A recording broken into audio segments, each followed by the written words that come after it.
So tell us why you attacked the old lady. Maybe there was what the lawyers call mitigating circumstances. Yeah, like maybe that mean old lady wouldn't let go of her purse. Or maybe she called you a bad name. She call you a bad name? I think the DA would understand that. Might even give him a break. I need a soda. First-degree murder committed during the commission of a felony. It's an automatic death penalty. So grab your attention, Victor. Man, my throat's really dry. I need a soda. Oh, diet okay? That's all you got, sure. You want a little ice with that? Yeah, not too much, sure. Let me see if I got this straight. That's one diet soda and not too much ice. Yeah. How about a broken arm with that order? Well, you got him upset. What is this, man? Hey. The newest in interrogation techniques. You've heard of good cop, bad cop? Well, this is bad cop, bad cop. Hey, you guys can't touch me. Gentlemen. Captain? Officer, take him to detention. Come on. 2 citizen complaints in 3 weeks. And 1 on his way to detention, waiting to be reported. Now, that's exactly what I expect to find in your file, Aykroyd. But not yours, Sloan. What is happening to you? It's been a rough month. A rough month. A rough month. Gentlemen, when do we not have a rough month? You know, Sloan, I put you with this guy to straighten him out. Not for him to influence you.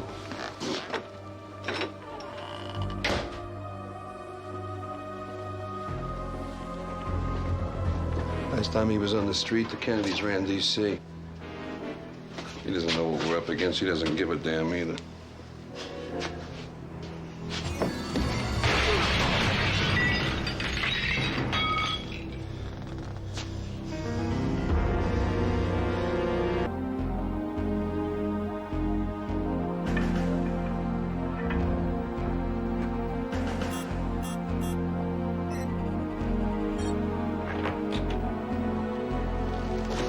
Miss Seward? Miss Seward?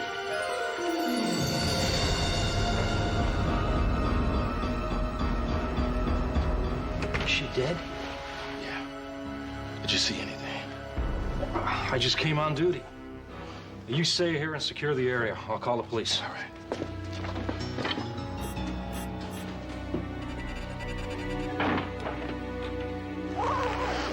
Watch it. Okay. Jesus. We know who she was? Marissa Seward, one of Computech's technicians. Apparently, cause of death was blunt force trauma to the head. What time do you think it was? 6 to 8 hours ago. No, really. I'm a consultant with the police department. It's all right. Let him in. What do we got? No, we don't have anything. Steve and I have a dead woman and a lot of questions, some of which I'm going to ask Computech's owner. That's okay with you? Reggie.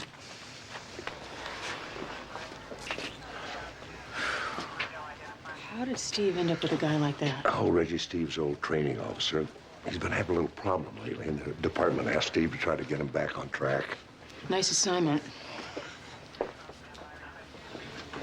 Mr. Carver, I tell you sure got a lot of high-tech stuff in this room. What exactly do you people do in here?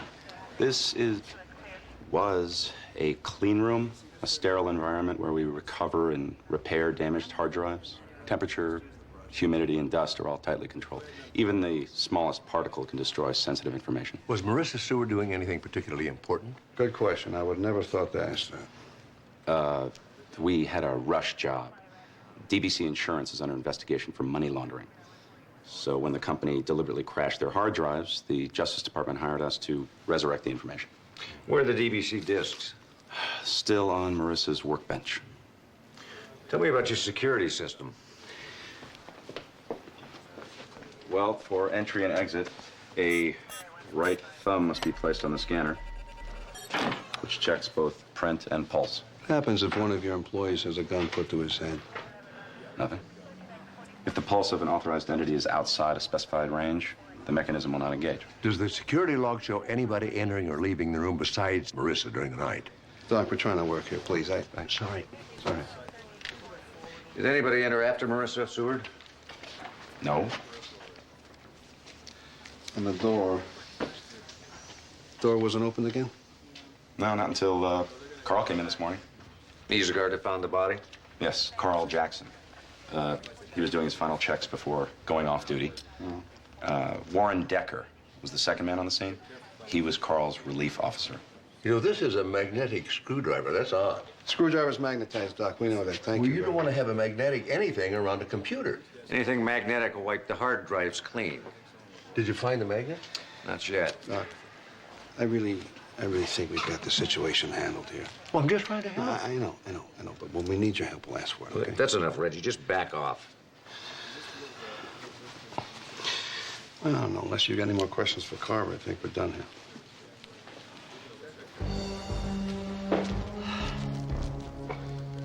I'm sorry, Dad. You don't have to explain. I understand. The man's just not a morning person. Cause of death is cerebral hemorrhage. Apparently, the victim's head was slammed into a computer monitor. Nasty. To say the least.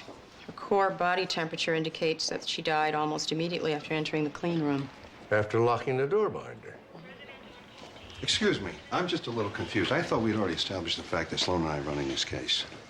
Oh, and Amanda and I were discussing... Aren't you supposed to be treating patients, or do you have a cop doing that for you? What's the autopsy show? Cerebral hemorrhage occurring shortly after the victim entered the clean room, Detective. Anything else, Amanda? Yes, stomach contents for shrimp, pasta, tomatoes, things of that nature she apparently had for dinner. Here's an interesting thing here. Dead mosquito in those clothes. And it looks like it's full of blood, too. Don't you have some vaccines to give, Doc? You can drop the attitude, Reggie. We're all on the same team. Don't you know they can hear you out in the hallway? What's the occasion, Archer? You decide to spend your day off with the recently deceased? The last time the chief gave me a day off, I spent it having my appendix removed. I'm taking over this case. You got a problem? Take it up with your captain. Did you do this? But you don't make a couple calls and get me burned with Newman? Is that what you did? Look, I need this case. Now, you know that. My father wouldn't do that, Reggie. Yeah, I know. He's got a lot of love for me.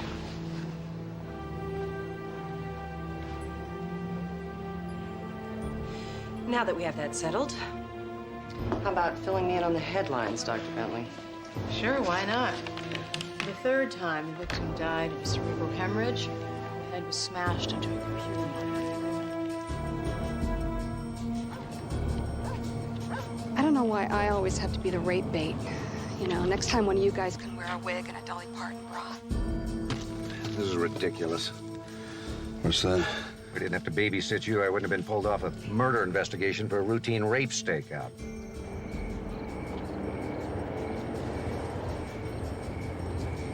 I'm approaching a clump of trees near the ranger station. Don't see anything yet. Yeah, and she never will. This guy isn't gonna show. Just relax. None of that's really gonna help. Motion boards are next week, and I'm babysitting a drunk. Give me that. Hey. You think you're big enough to take it from me, Steve? You know you're not gonna find your wife and kid in that bottle. Ooh, clever line. Did you write that yourself?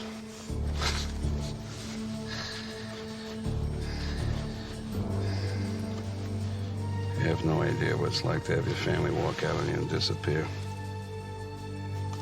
You know, you're not the first cop whose spouse dumped him, Reggie.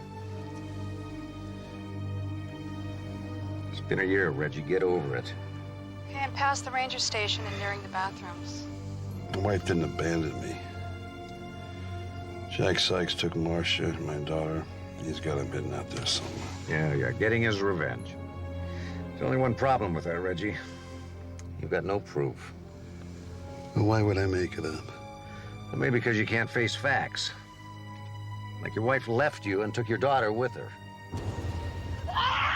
Let go of me!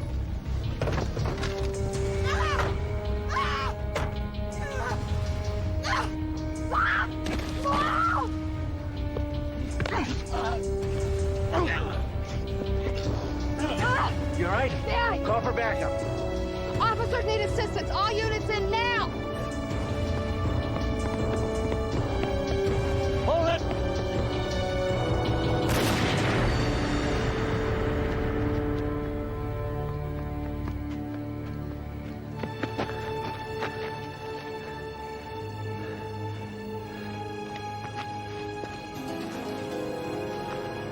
He's dead. Thought he had a gun.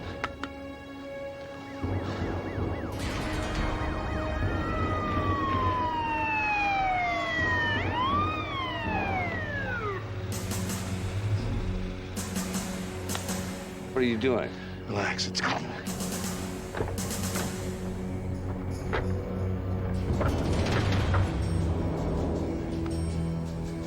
This way! Suspect's down. What happened? They have a gun. Steve had to shoot. I didn't have any choice.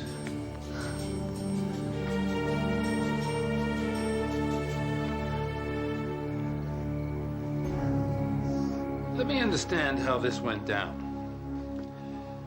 The suspect turned, pulled a gun out of his waistband, and Detective Sloan had no recourse but to defend himself and his fellow officers. Is that the story? Yes, sir. There was no other recourse, and that's the truth. There's not a word of truth in it. If I wanted fiction, I would go to the library.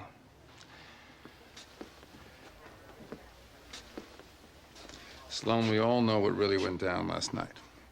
If I bring in internal affairs, they're gonna fire you, arrest you, and prosecute you in that order. I mean, I even sent some civil rights violations here. Maybe I shouldn't stop at the IA. Maybe I ought to call in the feds. Are there any other choices? Possibly. What does that mean? Either one of you ever heard of the Last Resort Clinic, Ward 2 of Community General? Well, it's a relatively new program. It's sort of the Betty Ford Center, except strictly for cops with a substance abuse or an emotional problem. I don't have any substance abuse problems. No, but you got plenty of the other kind. That's it. 90 days locked down in the last resort. Or else I'll see you in the courtroom with a public defender. Your choice.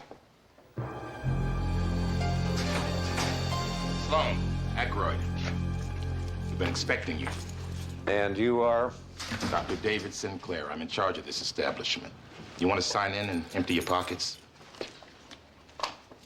Want to open up your mouth?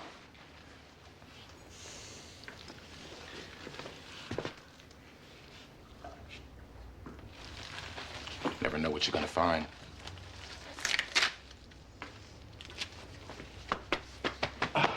It's a nice place you got here. Oh, yeah. Humanizing, isn't it? You're expecting something different? I couldn't tell you. I didn't get a chance to peruse the resort's brochures. Gentlemen, here's the story. 90 days lockdown. You attend 2 encounter sessions a day, afternoons and evenings. Great. In the mornings, you go to exercise and then testing. No drugs, no booze, no sex. If you get caught doing any of those 3 things, you're out of the program. They can face your consequences on the outside. Your bags will be returned after we go through them. Welcome to the last resort, gentlemen.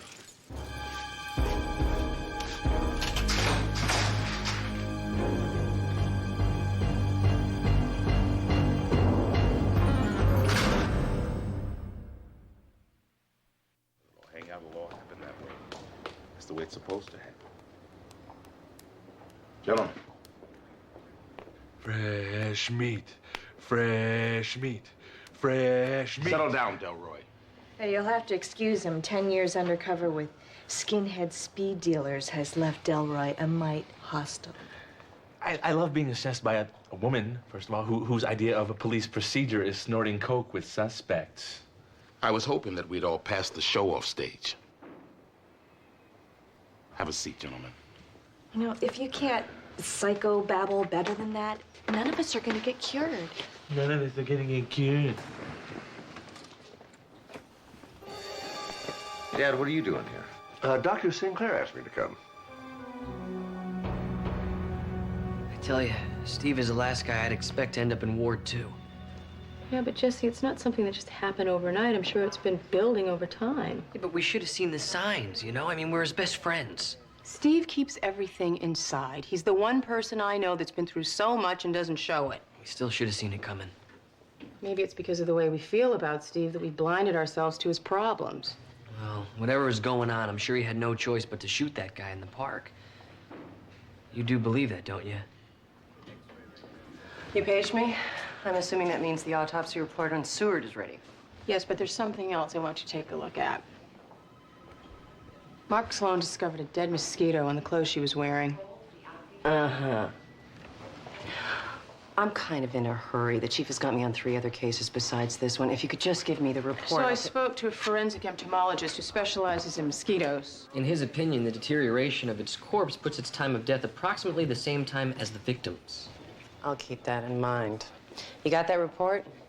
Detective Archer, that mosquito was filled with blood when it died. Yet there are no bite marks on the victims. Now, if the police lab could match the human blood and that mosquito... And I'd know Brad Carver killed Marissa Seward. But unless your dead bloodsucker can tell me how, I don't have time to listen.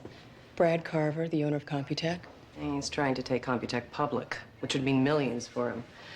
But I've been checking the company books, and there are a few gaps that stink of cover-up. But how does that make him a suspect? He was having an affair with Marissa Seward. My guess is that she knew all about Carver's financial shenanigans and was blackmailing him. You just have to prove it. And figure out how he got into a locked room to kill her. Details. I still think Amanda's onto something with the mosquito. And I promise to keep that in mind. Now, how about coughing up that report? Blood from a mosquito? Doesn't anybody believe in evidence anymore? I do. About 6 years ago, Jack Sykes and his brother, they were hitting these stop and rob convenience stores. And one night I was staking one out when they hit. Both of them went down shooting. I wounded Jack and I killed his brother. What happened after Sykes was released from prison? He showed up at my daughter's school. Marcia, my wife, she went down one day to pick Abby up, and Sykes was standing there holding my daughter's hand. How did you feel? I wanted to rip his heart out. But there's nothing I could do. Why not? He hadn't really crossed legal lines. I wanted to take a bath to him, but if I did that, I would have gone to prison. That's exactly what he wanted.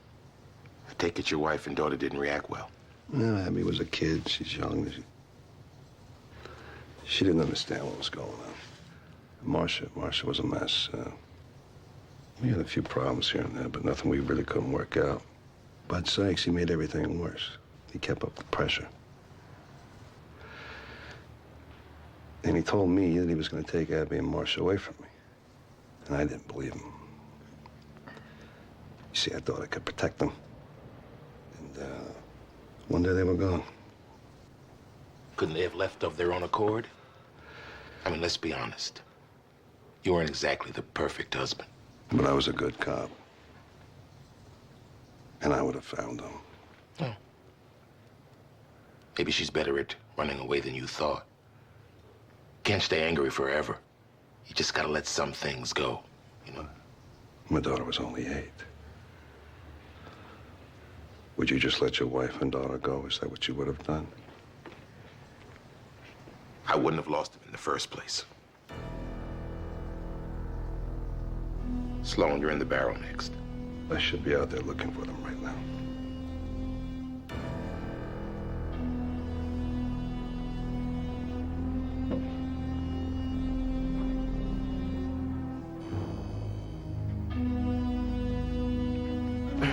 Now, this won't take long. Really? I've got nothing to say. So then why are you here? You tell me. You resent your father being here in the group?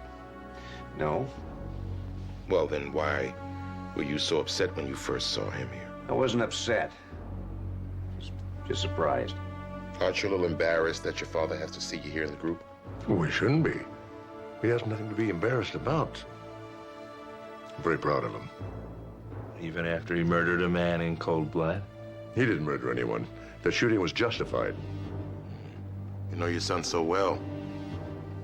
You two have such a strong relationship built on mutual trust that you have no doubts.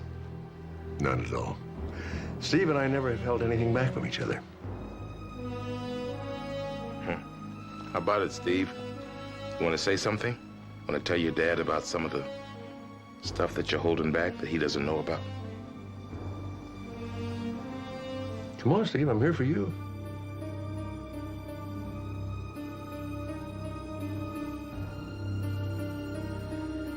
Yeah, well, sometimes that's just not enough.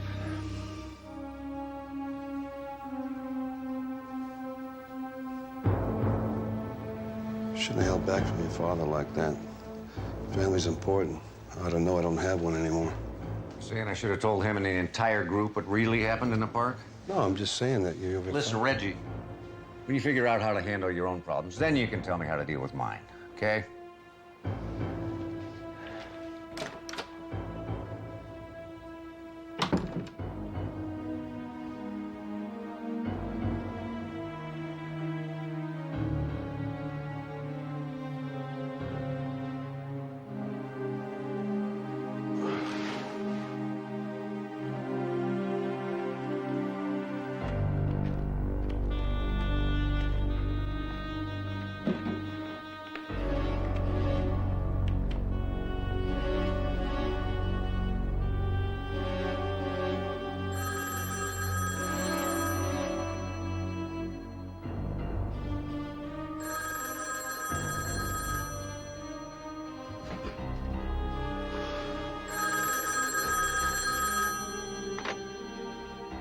Yeah.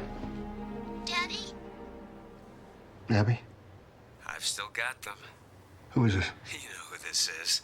You took my family, now I've taken yours. I've got your wife and kid. Listen to me, Sykes. Abby doesn't even remember you, and your wife wishes she could forget. Marcia says I'm a lot better in bed than you ever were. Sykes? Sykes!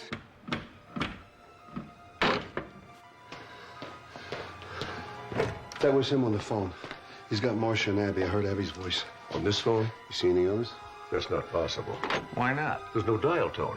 This phone's been dead for over a month. Talk to him on this thing. He did. I heard it ring. I'm not imagining it. What's going on here, Steve? Well, it's not too complicated. Somebody tried to call Reggie. On a dead phone? You don't have to take my word for it. As a matter of fact, you don't have to be here at all.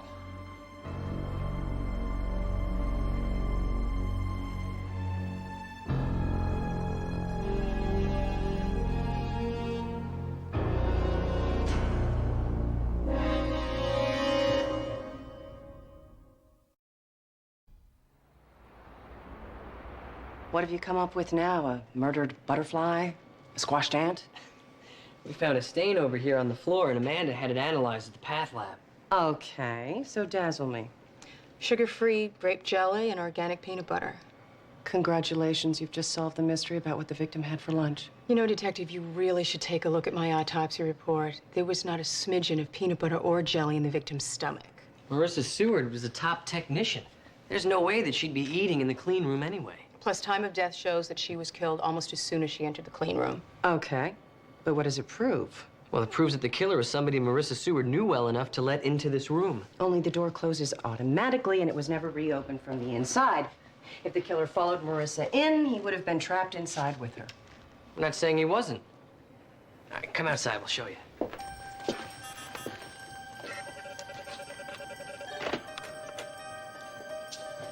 All right.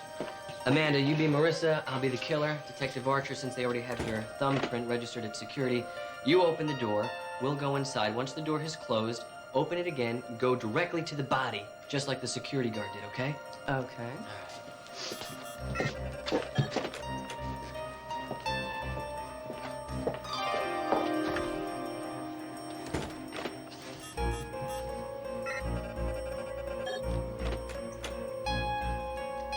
Dr. Bentley. Travis.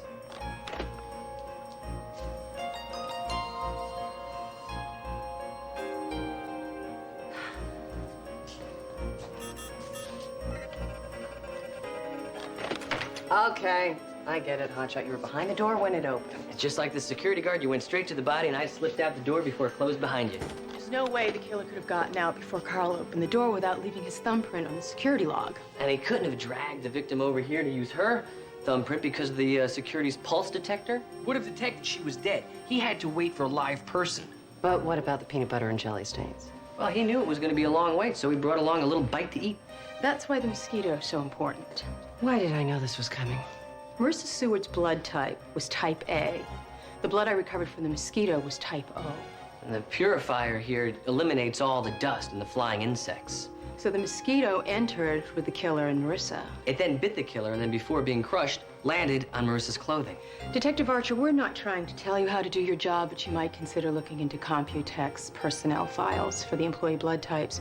It might narrow down your suspect list. It could still be Brad Carver. He had no alibi the night of the murder. His wife was out of town. He claims he was home alone. Like I said, you might want to look into the personnel files for the employee blood types. Let me at least think. I'm still in charge of this investigation. I just had no idea how much difficulties he was having. You figured that your kid was fixing toilets for a living. Hey, Sinclair, educate the guy. Trot out the suicide and divorce statistics for cops. That's not necessary, is it, Dr. Sloan? No, I know how hard Steve's job is. But what I didn't know that he didn't feel like talking to me about it. You're not the problem here, Dad. Well, then what is the problem? That shooting in the park, did something happen? See, a man died. That's what happened. Well, it was self-defense. I mean, you had no choice. It was self-defense. It was self-defense. Jeez, I don't know. I was there. You want to be in the hot seat, Aykroyd? If not, this is Steve's turn. What the hell are we all doing sitting here? Good God, if you want an audience, sell tickets. I'd rather be outside looking for my wife and kid. You know something, Doc? You're pathetic. You're so damn desperate to talk to somebody. Would you talk to me? You got some advice for me? Go ahead. No advice, Reggie. Just some truth. If your wife is with Sykes because she wants to be. You watch your mouth or I'll shut it for you. Okay? Is that the way you talk to your wife when she said something you didn't like? You leave my wife out of it. Well, I mean, your wife is the whole point here, isn't she? Where were you when Sykes was stalking your family? I was involved in a police investigation. All right. Well, you could have had time off for that. But you were on duty. Now, how do you think your wife felt about that? A criminal stalking the family? You think something else is more important? You're not a cop. You wouldn't understand. Your marriage was already shaky long before Sykes, wasn't it, Reggie? You know, maybe he was just what your wife needed. Somebody, anybody else to give her a little attention. And what a perfect way to get back at you. You don't want to go there. Your refusal to confront your responsibilities by hiding behind that badge made you a bad father, a bad husband, and ultimately a bad and worthless cop who ended up getting his partner and himself locked in this place. Take it easy. Right, I got it. All right. Let's take a break, Reggie.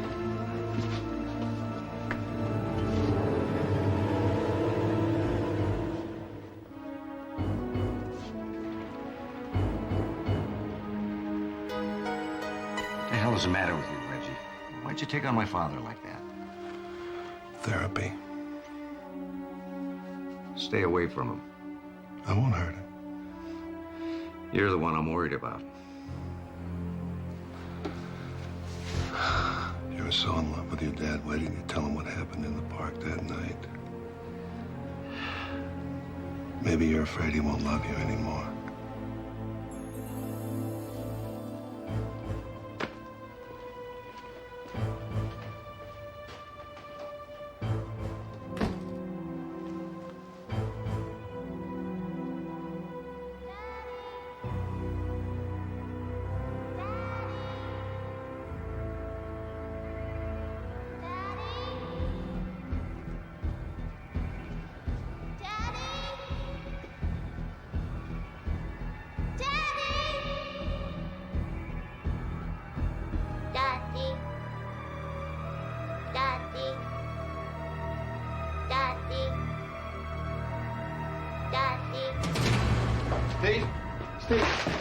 Steve, come here.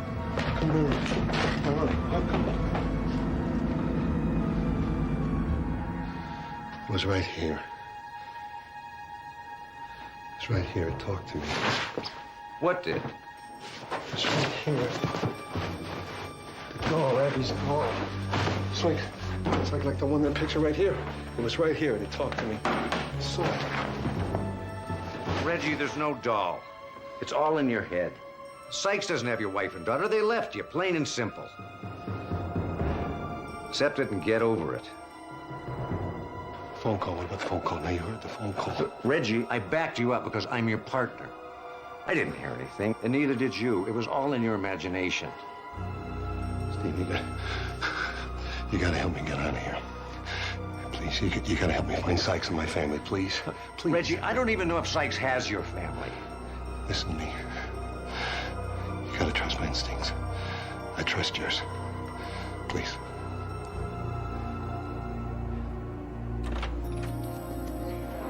What's wrong, Mark? The sessions haven't been going as well as I'd hoped. Well, maybe he needs a little more time. Steve, I mean. Wish it was that simple. No kidding. Ever since that night at the park, he's just shut everybody out. He sure has, and quite frankly, that scares me. Well, at least you don't have to worry about the Computech case anymore. We figured out who murdered Marissa Seward. Really? The blood you found in that mosquito has a different blood type than the victim's. And we also found a grape jelly stain on the floor of the clean room. Which helped us uncover how the killer got in and out of it. Uh-huh. Now, Tanis Archer's really stepped up to the plate. She searched through the Computech personnel files for employees' blood types. 5 of them had the same type that was found in the mosquito. One of them was Warren Decker. Decker? Who's Decker? He was the second guard to the scene. Archer checked him out and discovered that he has a brother who works for DBC Insurance. That's the company whose hard drives Marissa Seward was working to resurrect. Sounds like you've got it pretty well wrapped up. Well, not quite. We still need a way to prove that it was Decker. We thought maybe you'd have an idea or two. Jesse, I'm fresh out. What do you mean? I don't want anything to do with police work right now. You know, all I can think about Steve. If I'd just given him a little more attention. But I was busy playing detective out finding magnetized screwdrivers. I gotta get back to Ward 2. See you later. He did it again. Screwdrivers. A magnetized screwdriver.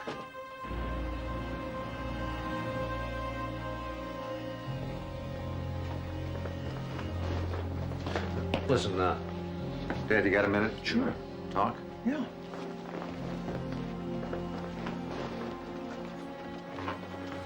These, sessions, they, got pretty rough, huh? Yeah. But you know, they might do some good if we can just start talking. I guess I said a few things that, you know, Gagging.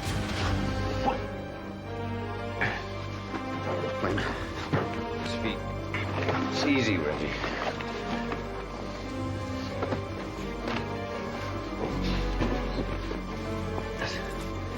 Sorry about this, Dad. Let's go. We gotta move. I'm really sorry.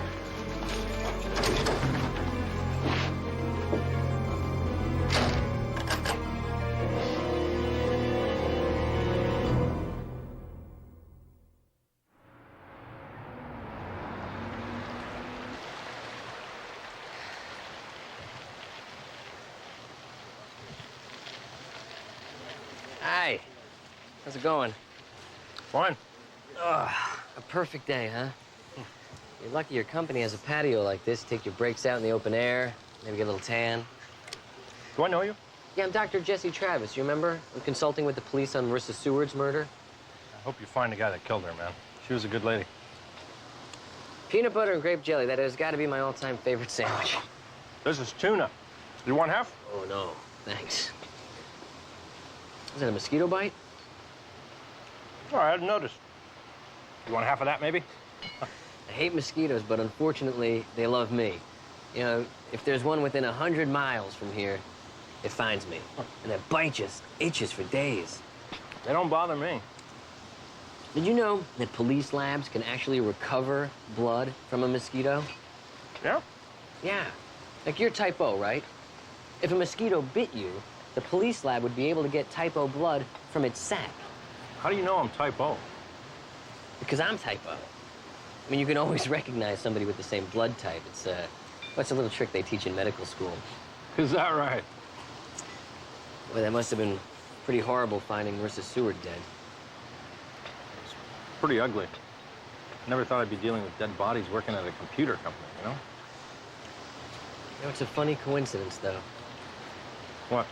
Well, that Marissa Seward was working on the trashed hard drives from DBC Insurance. I don't follow. Well, your brother, he's a VP at DBC Insurance. I mean, he'd be in a lot of trouble if Marissa recovered the information from those drives. My brother and I don't talk. I'm a major disappointment to him. I know what that's like. My father and I were estranged for years, but then I was able to do something for him. Now we get along. Maybe it's like that with you and your brother. Not a chance, man. Well, I tell you, my father is a real clever guy. He would have figured out a way to wipe those drives clean without even thinking about it. It probably would have used a magnet, although it would have to be a high-powered one. Now, that would be pretty tough, smuggling it into the clean room. I mean, you couldn't just walk around with a big old magnet in a computer lab. People would have a fit. I guess so, yeah.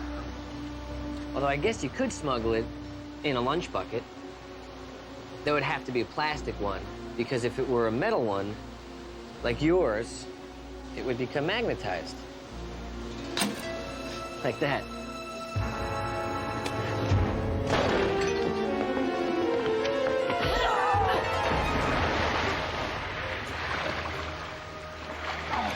Guess what? You're still a disappointment to your brother.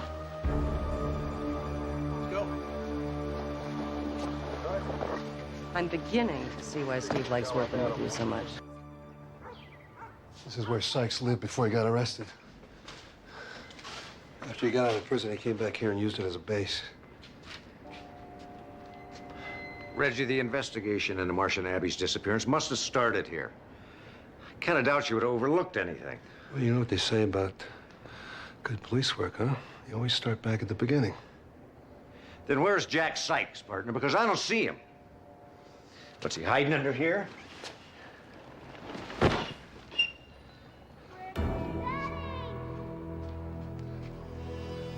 They're here. Come on. Reggie. Hear that? Did you hear that? What, is Sykes hiding your family in here, Reggie? What, has he got him in here? Hear that? Did you hear that? They're not here, Reggie. Don't you hear that? Hear that? Listen. What did I listen to you for? You know, I betrayed my father for nothing. What are you, deaf? Can't you hear that? I don't hear anything, Reggie. Wait. Listen. Just listen.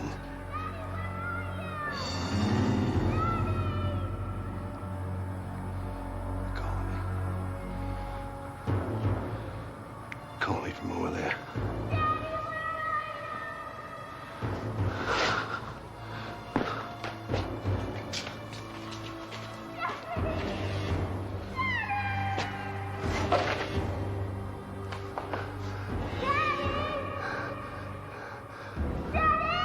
Call me. Baby. Happy? Honey? Did you hear that?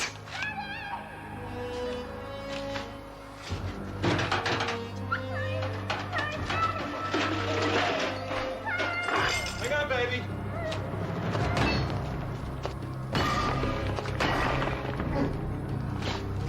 Hang on, honey. 1 second.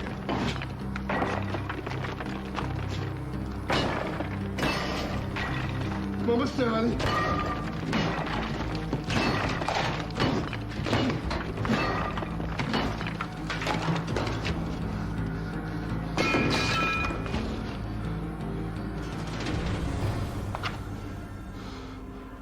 I told you I'd come back, honey.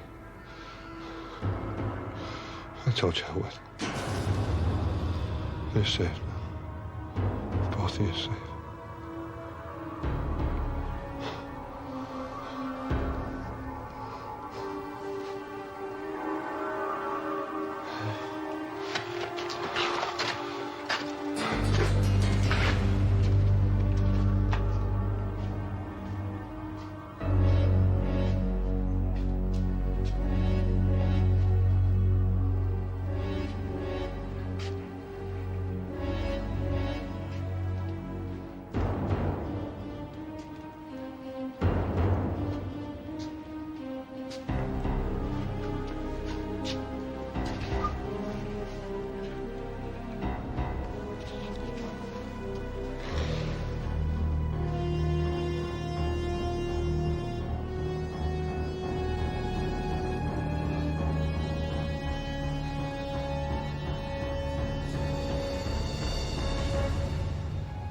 I did it, didn't I?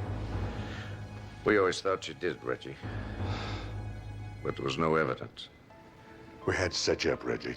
The stakeout, the shooting, your sessions with Captain Newman all staged for your benefit. We even had to fool our closest friends. You're a cop? Playing a part. Even the man Steve pretended to shoot. You made it hard for us, Reggie. Pretty sharp guy. Everything had to be realistic. Clinic's phony. Phone calls are all phony. Well, the clinic exists. But our section of Ward 2, that was just for us. The call we faked. We had to find a way to make you remember. Get your subconscious to let go. Steve realized you blocked it all out from grief and guilt.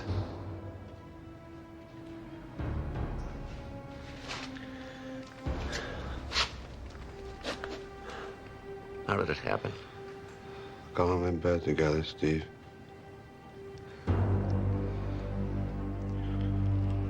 Marcia said she was gonna leave me. You did not know that Sykes was the other man. He laughed at me. So I went for him. Marcia got in the way. So I pushed her. When I pushed her, she fell and she hit her head on the nightstand.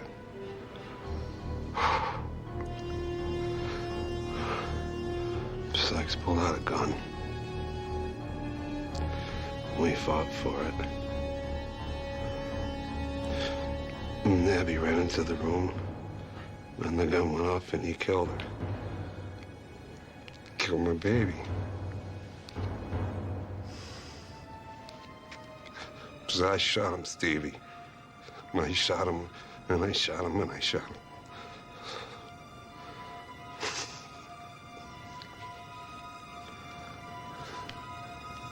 I wish it were different. I know, partner. I know. I shot him. We're gonna help you.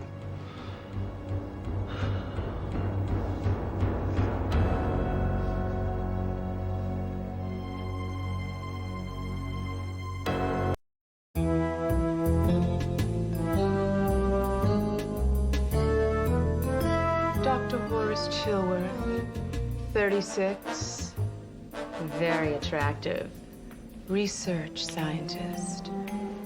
On external examination, I've discovered a single medial lateral incision, which has been resewn for purposes I just don't understand at this time. In any event, multiple stab wounds. The angle of entry and depth of the blows indicate a clockwise pattern of attack which matches exactly to victim Gwendolyn Benedict, who was pulled from Bellona Creek last Friday. Dr. Daniel Slade? Yes, I'm Dr. Slade. We're here to take Dr. Chilworth off your hands. Just like that. We do have authorization. Thank you. Well, I don't recognize the signature on this document, so the body will just have to stay with me. Dr. Chilworth's body has to be turned over to people who are better equipped to deal with it. Well, I can deal with the body just fine. Now, if you gentlemen will excuse me.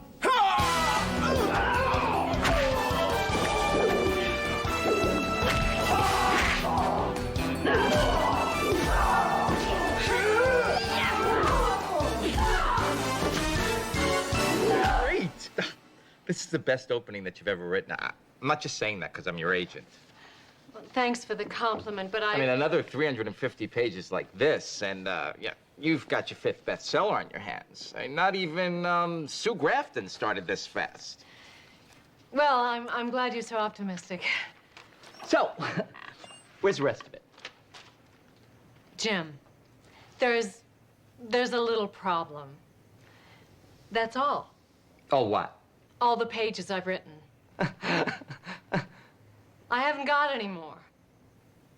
The publisher expects 350 pages by Friday. I have writer's block. You don't have time for writer's block. If you don't meet this deadline, they'll cancel your contract. And then you'll have to give back the $25 million advance. That's it. You see? The money. It's so intimidating.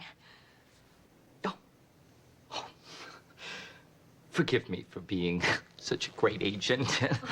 Turning you into the next Mary Higgins Clark. I want my 2.5 mil. Please, don't yell at me. I'm having a hard enough time the way it is. You don't know hard. If you blow this, I'll make sure that you never sell another book anywhere. You wouldn't have any ideas, would you? Any ideas, would I? For all I care. You could kill some poor slob, follow the police around, and see how they solve it. You just get me those 350 pages by Friday.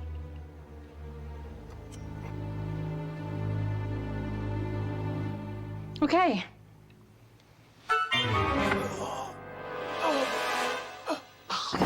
Thanks. Woods.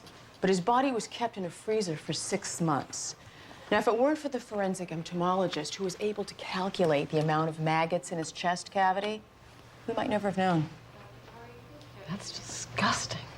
Oh, but bugs are very hot right now. And I'm just trying to do my job as your technical advisor. I know. And I couldn't write the Danielle Slade novels without you. You know what I like? The cobra bite in your first book. You read Deadly Darkness? Yeah. I have to admit, I only picked it up because Amanda was so giddy about having her name in print. I'm never giddy. 4 thank you notes and flowers for a week might be considered giddy. Deadly Darkness is a lot of fun to read. As a matter of fact, I picked up your other 3 books, too. I can't figure out where you get all those great ideas. Oh, pretty much the way you do things. I suspect. I visualize the murder, the killer, the motives, and then I use the great physical evidence that Amanda always gives me. I think physical evidence is very important, but it's no more important than behavioral evidence. Oh, you're right. In fact, sometimes behavioral is more important. The real final clue. The perfect solution to what would otherwise be considered the unsolvable. And when you find it, you know exactly where you're going and when you're going to get there. The moment of perfect synchronicity. Not that it's easy to find, no way. And even when you do find it, making the physical and the behavioral work together is a bitch. I think I'm going to the ladies' room. She's between books.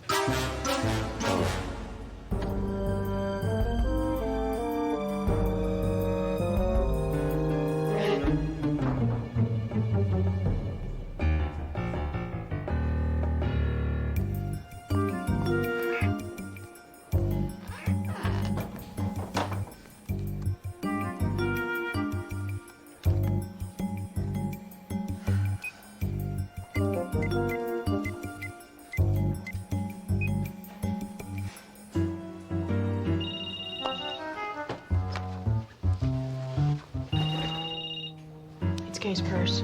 Oh. Well, you can't go in there. What? It might be important.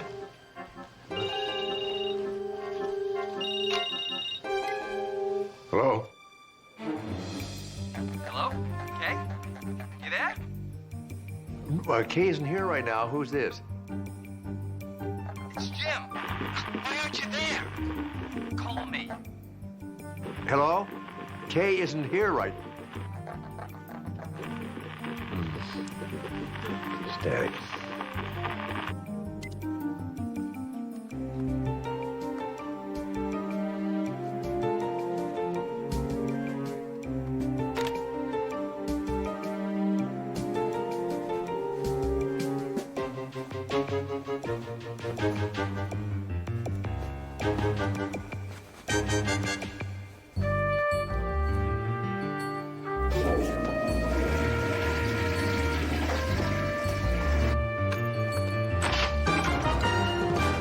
Dr. Sloan, if you really needed to make a phone call, I could have loaned you a quarter. Actually, your purse was ringing. Oh, I'm afraid it was a bad connection. It sounded like somebody, Jim, somebody? Jim Rothman, my agent. He was being paranoid. He got me this huge 3-book deal, and I have to turn the first manuscript in Friday. I'm holding on to it just to torture him.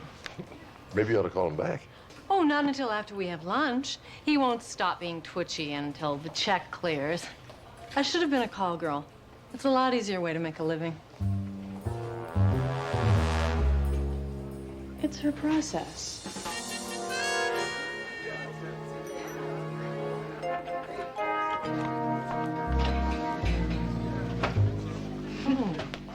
This place smells great.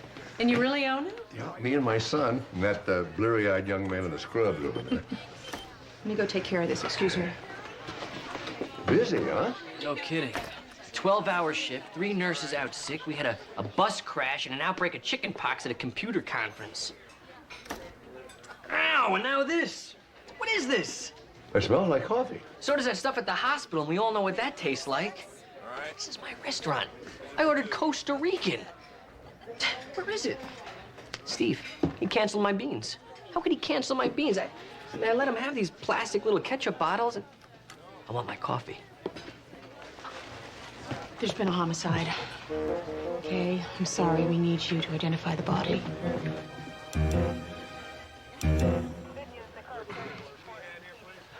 That's Jim, all right. You all right? No, not exactly. I mean, that's my agent with a whatever stuck in his chest. It's a letter opener. And then there's this. What's this? A scorpion. Ooh, well, message from the killer, I'd imagine. I have no idea what it means. Well, it doesn't make sense, not at all. Well, it will. I hope so. I really do. Look, this isn't a field trip for pencil-pushing civilians. You're a civilian, too, and you're also a pencil pusher. Damn right, I'm one of Jim Rothman's best clients. But once a cop, always a cop. Retired Sergeant Mullen was meeting Rothman for lunch. He found the body. And I immediately secured the crime scene, as I've done so many times before. Right. From the front seat of the chief's car. You were a driver, not a detective. Baby, I saw more on the streets when I was with the chief than any detective could see in a lifetime. That's what gives my books the stink of realism. Yeah, well, you've got the stink part right. See, look at this. 2 coffee cups. One of them could be the killer's. Nope. Coffee's too cold. Timing's all wrong. Let's dust these for prints. Look at this. Page 102 to 130. Huh. Chapter 12's missing. I noticed that, too. Glad to see you're keeping up. I'll have it checked. Yeah, that's odd. 3 books, upside down. Uh-huh. Well, Sloan, looks like you got a tough one here. You know, there aren't that many clues. But if there's anything else I can do to help, you know where to find me. And he wonders why no one gave him a retirement present. Who could have done this? Don't worry. We'll figure it out. Mark. Thanks. Take a look at this.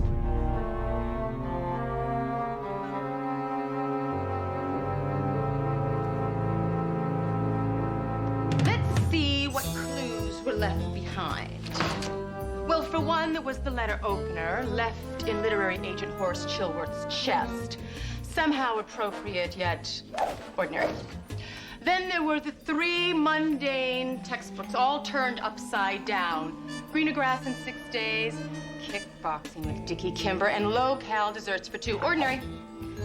Then we had, oh yes, the scorpion in the jar. Definitely not ordinary. And the rifled manuscript. Could this be the deed of some disgruntled writer who was angered by Chilworth's cool response to his or her work? And if so, why steal the 12th chapter of his or her own manuscript? Brilliant. Brilliant only if you can figure it out. I think you left too many clues hanging around. There was the rifled manuscript, the 3 upside-down books, and that damn scorpion. What on earth were you thinking about? I don't know. I just thought it would be interesting on the jacket copy. You're not playing fair with your readers. You cannot plant clues not knowing where they lead. Well, that's the problem. I don't know where anything leads anymore. Well, then how are you going to work us through this one? I'm not. Mark Sloan will do it for me. It's very creative. Amanda Bentley's always saying how brilliant he is. Why not use him? Oh. Especially now that I'm stuck with a dead Horace Chilworth and no idea who killed him. And Mark Sloan won't figure out that you're the one who killed Jim Rothman, right? No way. I left so many clues he'll be swimming in a school of red herring. Well, I'll use his deductions for our basic plot points, and then we'll fill in the interesting parts, and I can make alterations when it becomes mundane or simplistic. Not bad.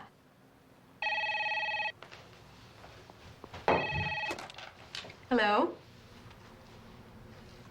Oh, well, of course, Dr. Sloan. I don't know what I can do, but I'll certainly try. Jim meant a lot to me. The 3 upside-down books were all written by clients that Mr. Rothman dropped earlier this past year. Now, Steve figured that out when he looked at Rothman's records.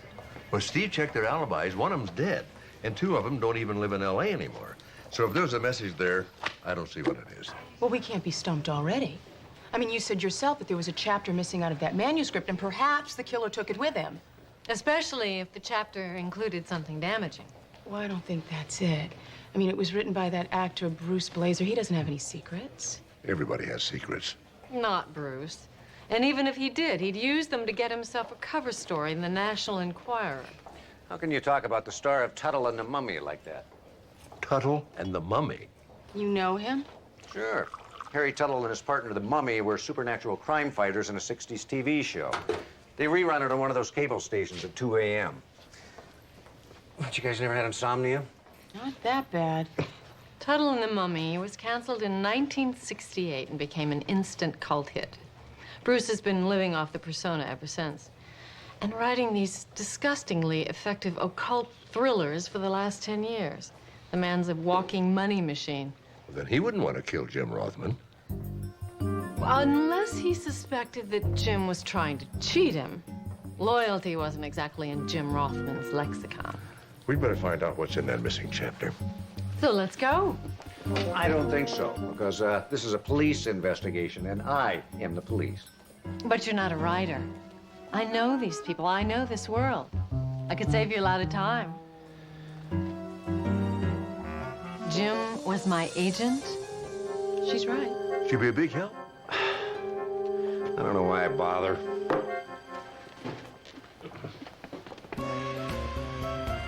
You never went anywhere without that suit.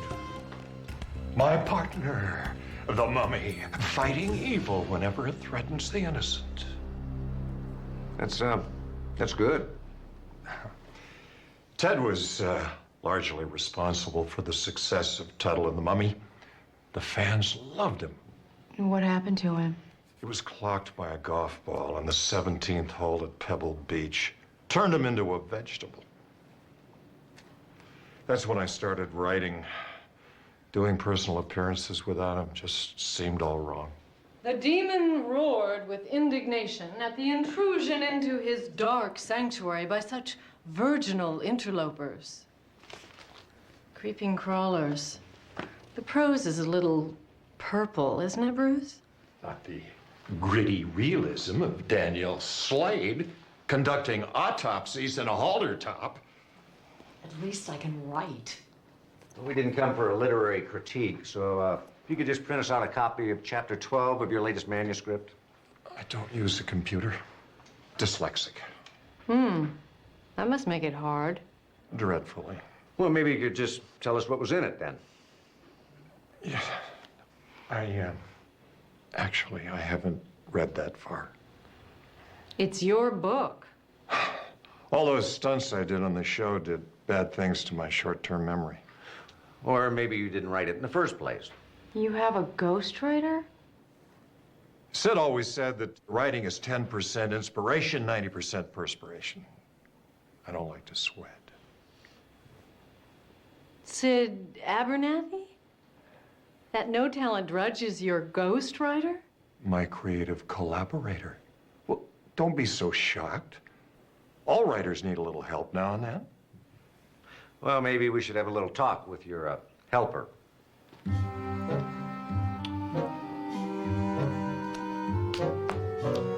Why would anyone want to be a ghostwriter anyway? Nobody knows what you've accomplished. Money.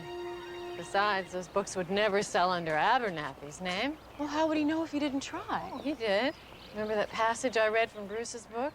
It was originally in one of Abernathy's own detective novels. He not only steals from himself, he steals the worst parts. He's so bad, why do you read him? Well, don't you keep up with other detectives? Not the same thing. Oh, sure it is. Caseloads, bestseller lists, it's all competition. Mr. Abernathy? Hey, it's open.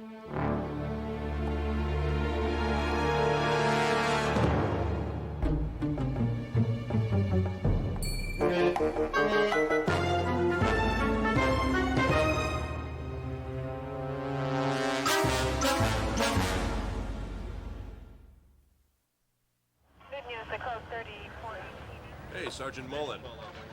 Oh, no. You're right inside. Go on Is he in. not going to solve this one for us, too? Oh, how you doing, Sloan? Bentley, doctor? Don't tell me you had an appointment with Abernathy. Oh, no, police scanner. You know, you got to keep up with these radio calls. Never know when I might be able to lend a hand. I don't know how we're going to figure this one out without you, Mr. Mullen. Sid Abernathy. Looks like one of his disgruntled fans decided to save the world for more Rick Steele novels. Noble motive. Doctor, looks like we got a serial killer on our hands. You do? Yeah, you know, preying on the literati. And that's his calling card. I like his style. I'll tell you what, while I'm here, why don't I go out and check the perimeter, see what you've missed? I'd appreciate that. Yeah, I think we have a novel here. I got first dibs, baby. That is the most silly, stupid, impulsive idea. Well, it's an interesting puzzle, all right. Well, you don't think Archie could be right, do you? About the serial killer? I mean, the crime is identical. Well, I admit it doesn't look a lot like Rothman's place, but somehow it just doesn't feel like the work of a serial killer. What does it feel like? Confusing. The same M.O. as Horace Chilworth's murder. A single upward thrust with a letter opener, piercing the descending aorta, causing rapid exsanguination and death. There is a difference, and it is a significant one, one I must not overlook. This latest victim was stung before he was killed. This is way too confusing. Mark Sloan is confused. I'm not. Well, why aren't you? I mean, we have two killers now. Yeah, you offed Rothman, but you didn't off Abernathy. I know. Isn't that great? Yeah, I hate when you get to this part of a book. You become positively delusional. I'm not delusional. I'm excited. This thing finally has a life of its own. That's a good thing, too. It's starting to get a little straight line in the plot. Needed a few more twists. Twists? Come on. There's nothing more boring than dropping another body in the opening and following the sleuth around for 300 pages while he or she interviews suspects before rounding them all up in the end and dazzling them with deductive reasoning. I'm all for action. Remember when you wrote Praying Mantis and I used a corpse's rib as my kendo stick?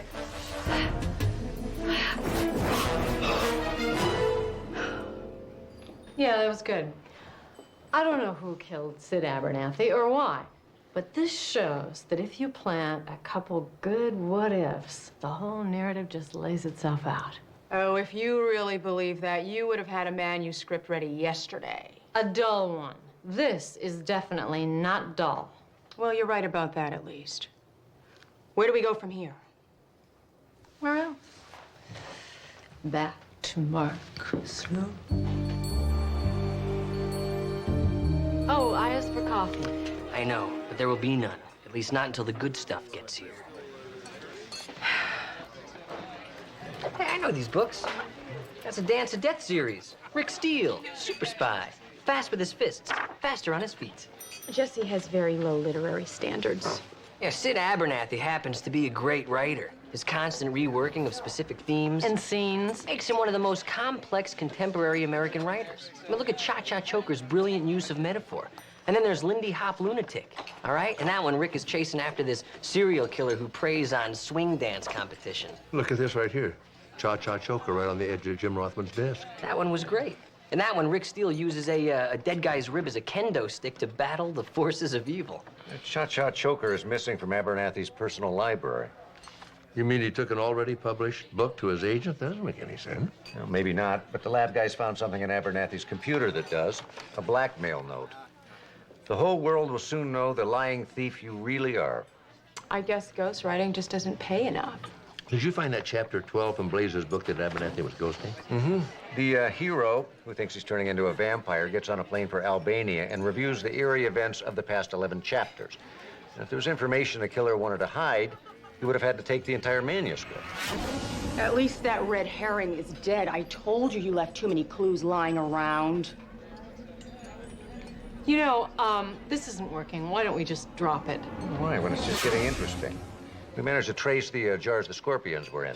Wopak Greek olives. There's only a couple of stores in the LA area that carry them, so I'm gonna check the surveillance tapes and see if any of Rothman's clients are regulars. You see that just when you're about to give up, the perfect clue pops right up. It wasn't plagiarism.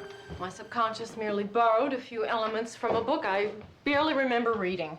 Praying mantis is a lie? My whole life is a lie, a lie. Yes, yes, I made you up. Oh, don't you become a realist on me now. Oh, damn. Wopak Greek olives. You don't have the plotting ability of a wombat.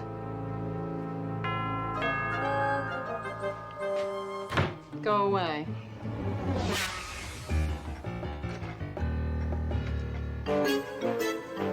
Hi. Hi.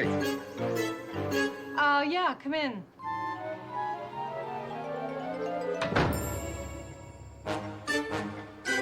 Nice setup you've got.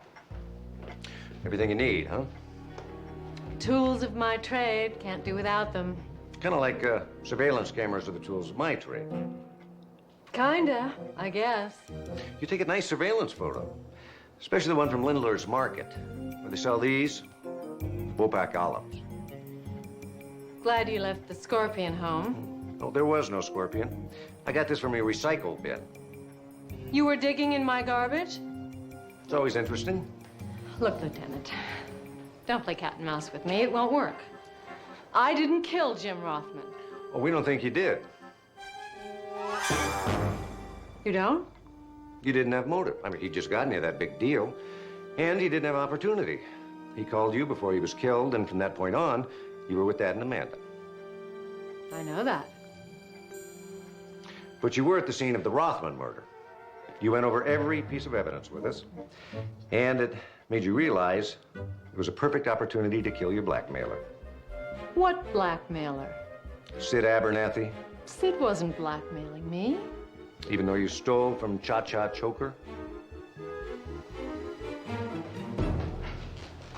Figured that out, did you? When Jesse was telling us about Rick Steele and the kendo stick, Dad remembered a similar scene from Praying Mantis.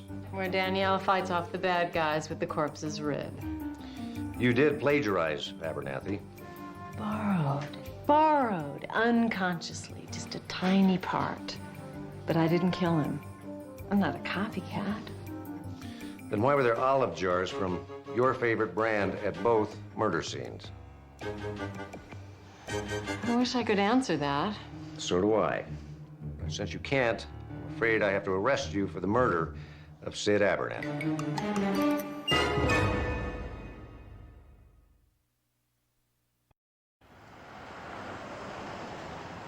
I framed myself for a murder I didn't commit by committing the murder I did commit. And I can't convince them I didn't commit the second murder unless I admit I committed the first one. You know, I usually like it when a character starts taking over the story, but this is getting a little out of control. Oh, I think it's Dr. Sloan who's gotten out of control. And what about all those red herrings he's supposed to be swimming in? Don't start with me. At least you told the truth about the blackmail. Yeah, the truth will set me free. No, but it'll make a great ending. Oh, Amanda, thank you for coming to get me. I'm just glad I was in the path lab when you called. I didn't know how I was going to get home after I posted bail. You know how I hate taxis. I can't believe they're doing this to you. I told Steve he was all wrong. Well, he is. I said if Kay Ludlow really wanted to kill Sid Abernathy, she would have thought of something more intelligent, nefarious. Exactly. And you're a mystery writer. I mean, there's no way that you would have been sloppy enough to leave all those obvious clues lying around. Amanda, the real killer is still out there. And he might be getting ready to kill another one of Jim's clients, maybe even me. Okay, no one's gonna kill you. All we need to do is find out who committed the first murder. We do? Absolutely. And once that person confesses to both murders, well, you'll be free and clear.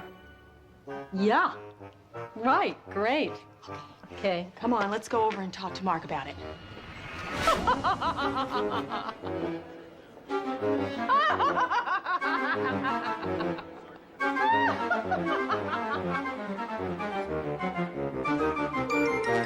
We know you didn't kill Rothman, and if you didn't kill Abernathy... I didn't. Well, then who did?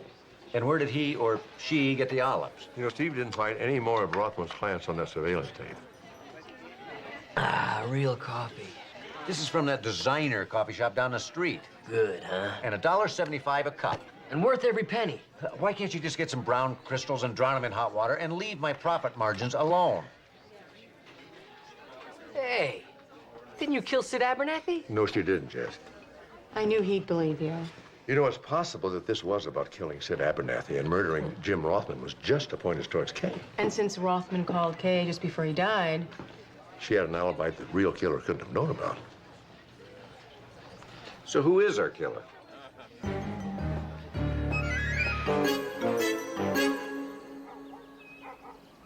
Why would I kill my co-author? Ghost writer? The real unknown author of Creeping Crawlers? I'll read the acknowledgments. He's mentioned prominently in every one of my books. Acknowledgements aren't royalties. And why would someone as famous as you go ahead and hire a ghostwriter anyway? Writer's block? Laziness? Paranoia? General lack of talent? Or all of the above. The truth is, Tuttle and the Mummy made me famous. Once you've been a celebrity, it's hard to go back being a nobody. And being a best-selling author made you famous all over again. Fame of a different kind, but I'm certainly not complaining. Maybe Sid Abernathy got tired of still being a nobody. Not a chance. The man had no ego. But he loved money. As long as he got paid, he didn't mind being used. And how much is being used worth these days? A lot. Fortunately, I could afford it. Maybe somebody else decided they couldn't.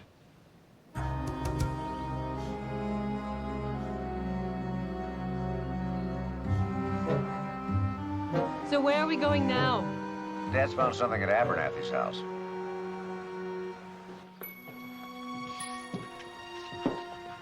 Do people really read this stuff? Only people with bad taste. Which explains Jesse's infatuation with him. You said you found something? Yeah. You know, Abernathy's got quite a collection of books. Oh, well. Most authors have big collections. It's sort of an addiction. None of Abernathy's books are organized except on this one shelf. These are alphabetized by author. And that's not all. This is everything any one of these authors ever wrote, including Bruce Blazer. Exactly. All of these books are books that Sid Abernathy ghost wrote. And then why are retired Sergeant Archie Mullins' books here? Probably because all he ever knew about the street was how to find one on a map. I think you better have a talk with him.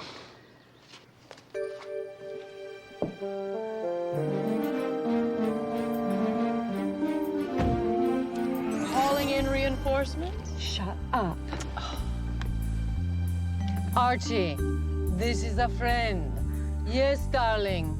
You know the cops are on to you. They know you killed your ghostwriter. They're on their way. If I were you, I would run. Run, run, run. You know what they do to cops in jail. Bye-bye. You're warning your suspect? No. I do hate to manipulate the plot like that. I recall you giving an interview to one of those unbearably pretentious literary periodicals, and you prided yourself on letting your characters, namely me, tell the story. Well, it does feel a little ham-fisted. Unless you're becoming one of those terribly plot-heavy hack writers you profess to hate. Like Sid Abernathy? Well, let's face it. He couldn't have been all that bad. You did steal a book from the man. It was a plot point. It wasn't stealing, it was an homage.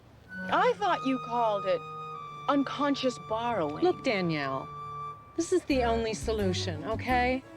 If Archie Mullen runs away, they'll blame both murders on him, and they'll forget about me and about Jim Rothman, and I can finally type the end on this nightmare, and I can even make sure that Archie doesn't write a book about it before I do. Okay, are we ready? Thank you very much.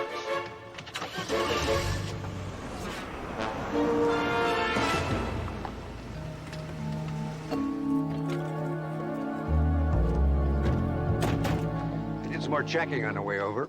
Turns out Mullen was on one of those grocery store surveillance tapes. Oh, don't tell me you missed one.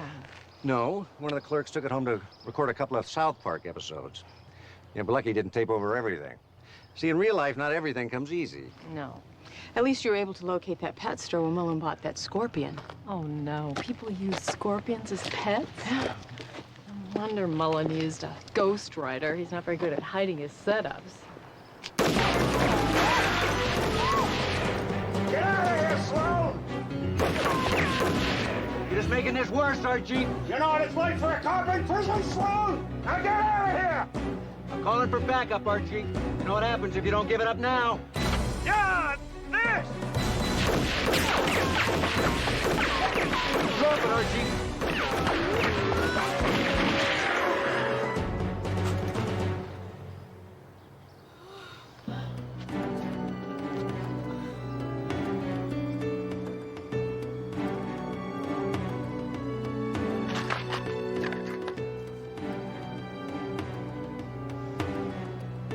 Amanda?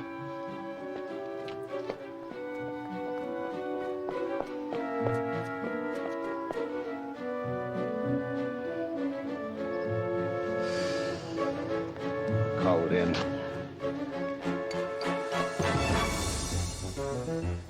You all right? In fact, I'm perfect.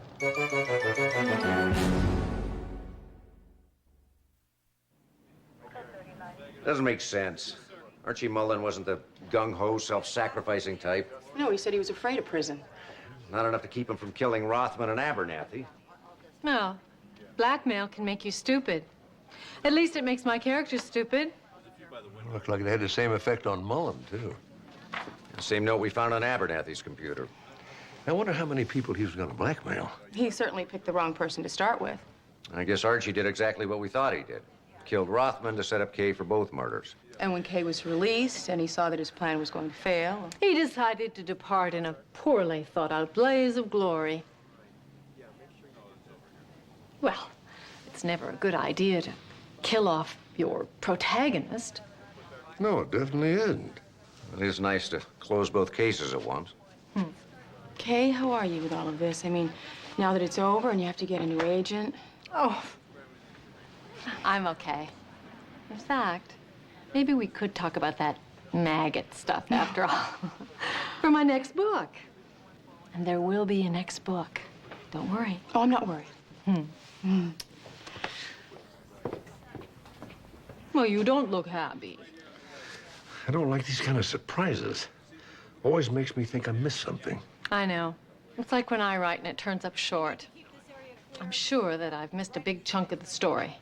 And have you? Well, sometimes. But usually it means that the story was too simple to begin with and that the solution was too easy to find. So I just put it in a drawer and start something new. Oh, maybe I ought to put this in the drawer. Yeah. Want some? We back in the coffee business? Yeah, Steve and I compromised. I get the Costa Rican beans, but then we have to cut it with the canned stuff. Sounds fair. I thought the Abernathy Rothman case was closed now that Mullen is dead. Well, it is, supposedly. We've got coasters now? Oh, yeah. Do you know what it does to public morale to see water rings everywhere? You know something, Jesse? Mullen's dead. I think the killer's still out there, and I know just what to do about it. Put that on my tab. I told you Mark Sloan would get me my plot and miss the truth besides. You got lucky. I got enough material for a dozen books. There's the self-sacrificing cop story, the blackmail scheme story, the missing author story. Kay Ludlow. I know what you did. Did? His spirit will walk until it's avenged. What are you talking about? And I will be the instrument of that vengeance. What vengeance? Archie Mullen may be dead by another's hand, but the fault lies with you. Oh, come on, Bruce. As to the deaths of Jim Rothman and Sid Abernathy. You know, you really should stop watching your old reruns. You're not Harry Tuttle. I approve. What? And so will the police, very soon. And then the restless can rest. Bruce, wait a minute. I didn't kill Sid Abernathy.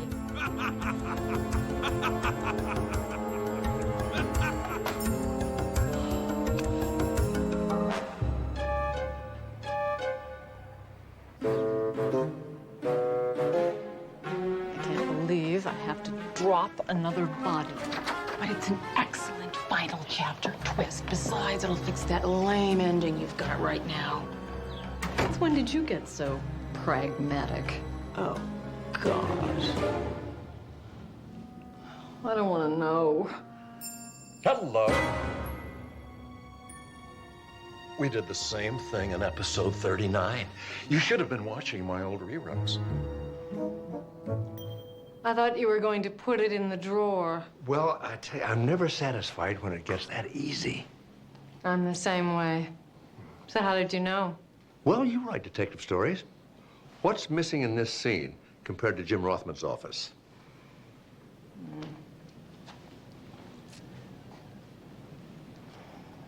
The Upside Down books, different titles? Nice guess.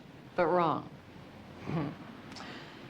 The rifled manuscript, chapter 12 is missing, I assume, but irrelevant. Right.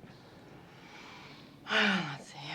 Well, there's the damn scorpion and coffee cups.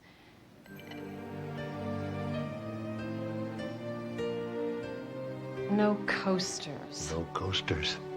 When you were in Barbecue Bob's, you always found yourself a coaster to put on your coffee cup. And you did the same thing in Jim Rothman's office. But at Abernathy's house, there were no coasters at all. And Archie Mullen, kitchen table was covered with water rings. Oh, the man never used a coaster in his life. Well, obviously it wouldn't occur to him to use one in Jim Rothman's office either. You know, this could add a whole new layer of psychological motivation to my killer. I could blame his murderous bent on an obsessively, compulsively neat mother. Well, I did have an alibi for the time of Jim's murder. Yes, you did, and it was a neat piece of plotting, too. Instead of making us believe that you were nowhere near Rothman when he was killed, you made us believe that he was alive when he was actually already dead. I like that. Thank you. You're welcome. Well, simple is usually best. That's what Mummy always told me. Brilliant powers of deduction behind that body wrap. But obviously there was a mistake. Rothman asked why you weren't there. Now, that's something you'd say to an answering machine, not to a bad connection on a cell phone. I don't know. That's kind of weak on the physical evidence. But terrific on the behavioral. You should have modeled me after him. I still didn't kill Sid Abernathy. It really was Archie Mullen. We know. Please apologize to Amanda for me. I guess I'm not as good as either one of us would like me to be. But I was telling the truth. There will be another book. Why did you kill Jim Rothman in the first place? Was he trying to cheat you? No, nothing that defensible. Writer's block. You have no idea.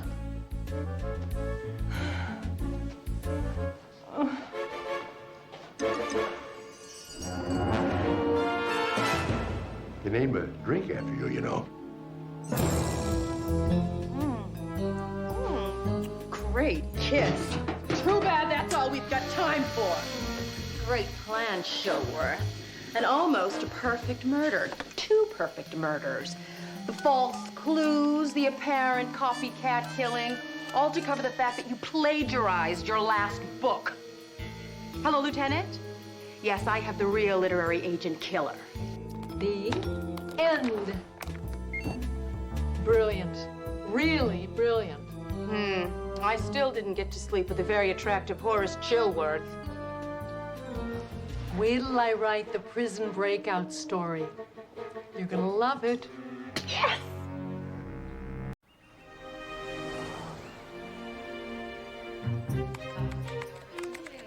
Okay, Internet.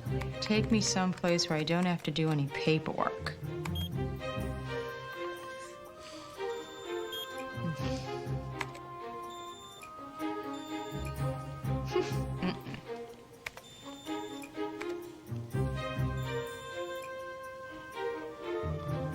It's better.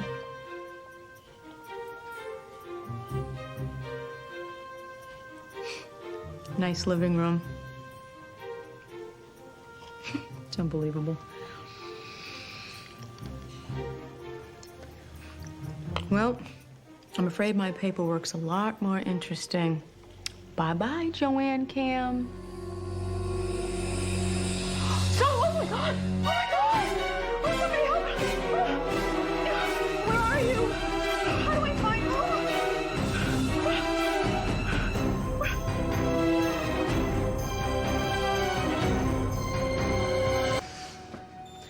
What's an URL?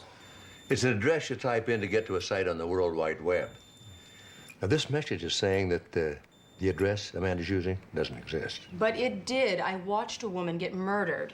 You know, maybe it was a film clip. Some of those sites use videos. Mark, it wasn't a film clip. Well, maybe it was just a joke then. You know, like that couple who set up the website so you could watch them lose their virginity? Yeah, that never happened. It was in the paper. This isn't a joke, you guys. We've got to find her. It's going to be tough without a full name or an address of any kind. All right, she was in her late 20s. She was fairly attractive. She walked with a limp. Can't we call missing persons and see if anyone fits that description? You know, Amanda, even if there was a murder, it could have happened anywhere in the world. You know that just because you were logged in from L.A. Doesn't mean she was killed here. I just don't think there's enough to go on. Someone died somewhere. I witnessed it, and I feel like I'm the only one who cares.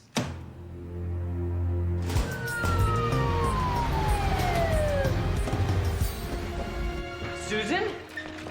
Susan, what's wrong? What happened?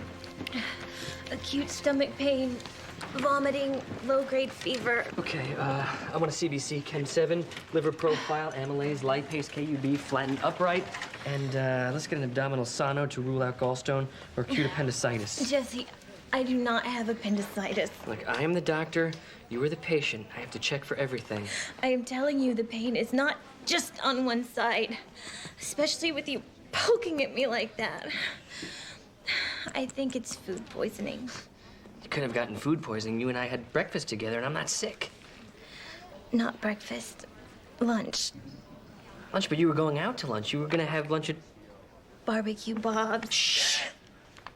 You did not get food poisoning at Barbecue Bob's. Oh, you stop.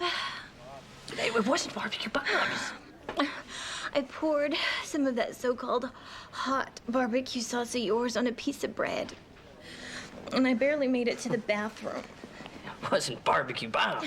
It had to be. Jesse, you have to get a health inspector to check. What if other people get sick like I'm about to again?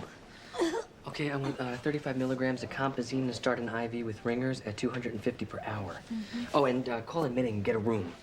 Thanks. Oh, and nurse,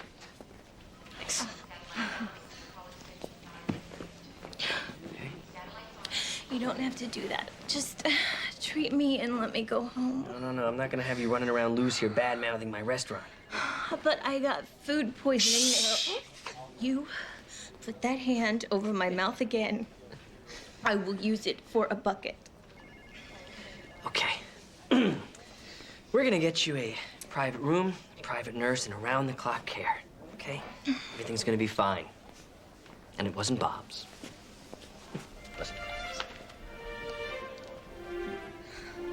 Wasn't Bob's.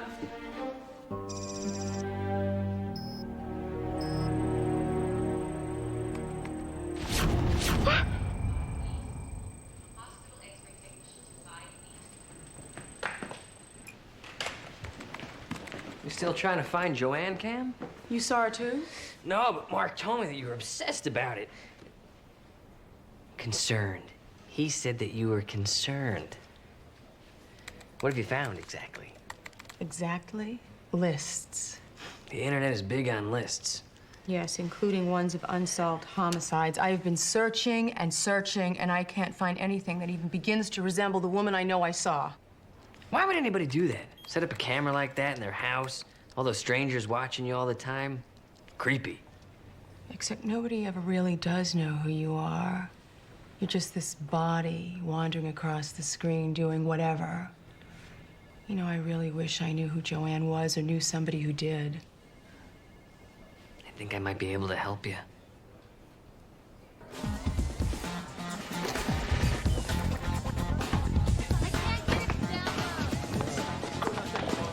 So this is where everybody knows your name? That's my demon demolition team right there.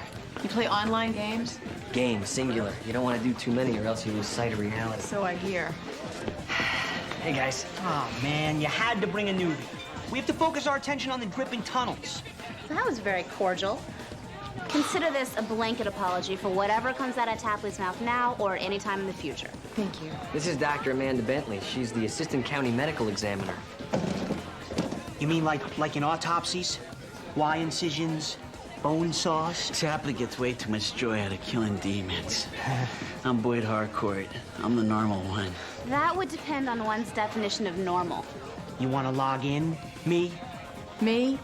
Me? Oh, M.E. as in medical examiner. No, actually, I just came by to ask you if you knew anything about Joanne Cam. Oh, one of the webcam floozies. You do know her. Well, JW doesn't know anybody exactly. It's the clothes. Scares people off. These are visual critiques of cultural trends. And this month's critique is... I am mourning the loss of mortal sin in a world where everything is relative. Joanne Cam was stabbed to death while Amanda was logged on to her site. Cool. See? We've been logged on all morning and I haven't seen anything about it. And that's the kind of info that just moved across the web in a nanosecond. What's Joanne Cam's URL? Maybe the body's still there. It's gone. Bummer. My first real dead cyber corpse. Gone. Gone. No, I mean the website. It doesn't work anymore, and I need to find this woman. I want to know what happened to her. What about hotwebcam.com? Oh, don't look at me. I only speak games. It's an index for all the webcam sites that go up on the internet. It links you up to the newest, coolest webcams as they go up. Which happens a couple times a day. Proving there's more ego than sense on the net. All right, do you have the URL for, Hotwebcam.com? Sure. Be my pleasure to log you on. Of course it would. Don't worry, Dr. Bentley. If Joanne Cam's still on the net, she can be found.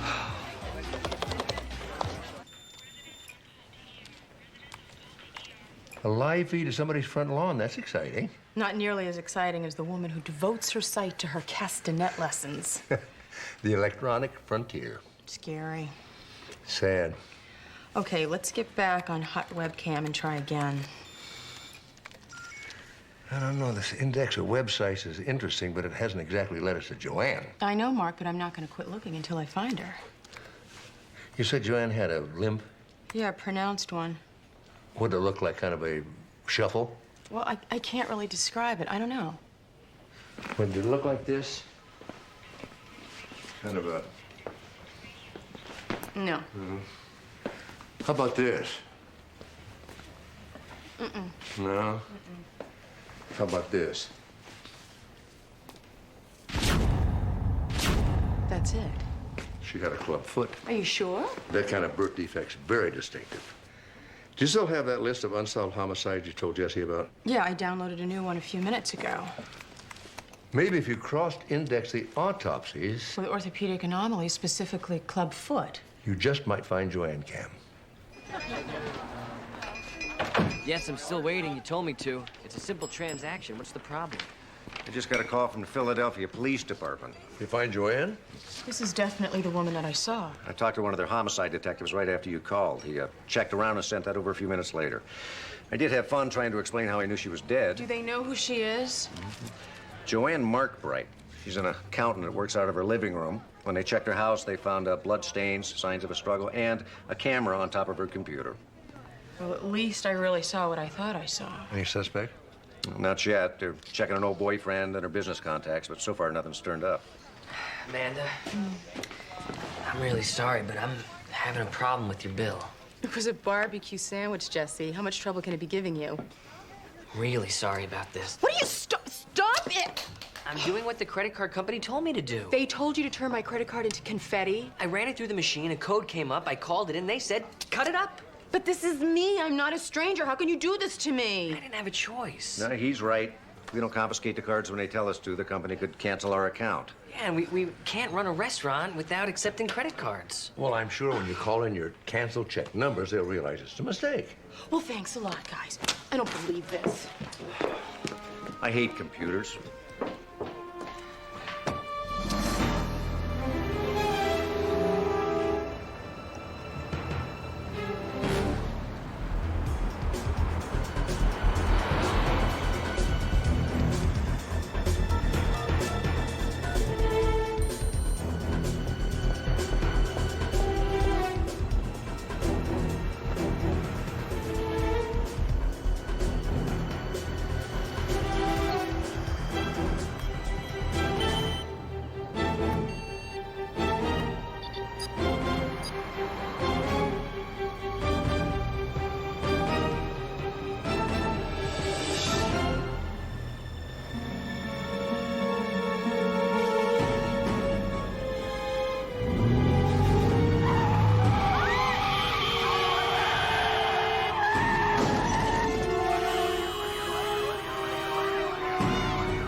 Computer fighting back? Yeah, I'm waiting for the NCIC to identify some fingerprints I faxed over this morning. Oh, you mean the John Doe that washed up in Bologna Creek last night? 60 years old, no visible identifying marks, no wallet, not even a shredded credit card. Huh. Yeah, I sort of came up here to apologize about that. That's okay. You were just doing what you were told. I've been thinking about it ever since. You know how embarrassing it must be to have something like that happen to you right there in public.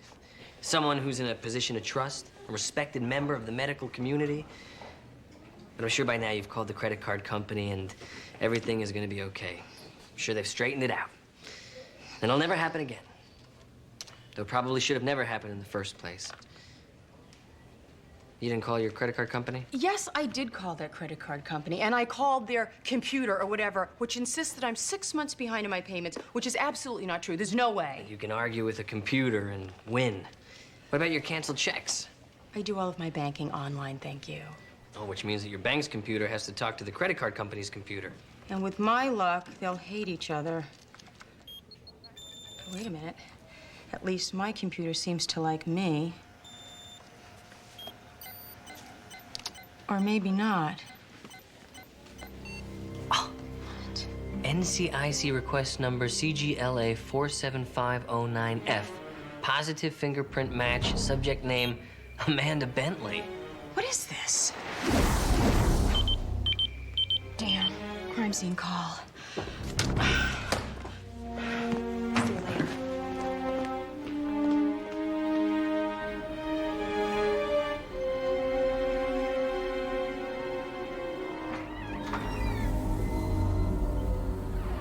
Hello? scene officer here?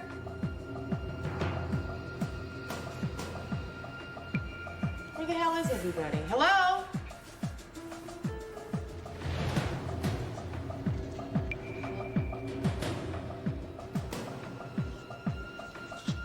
Hello?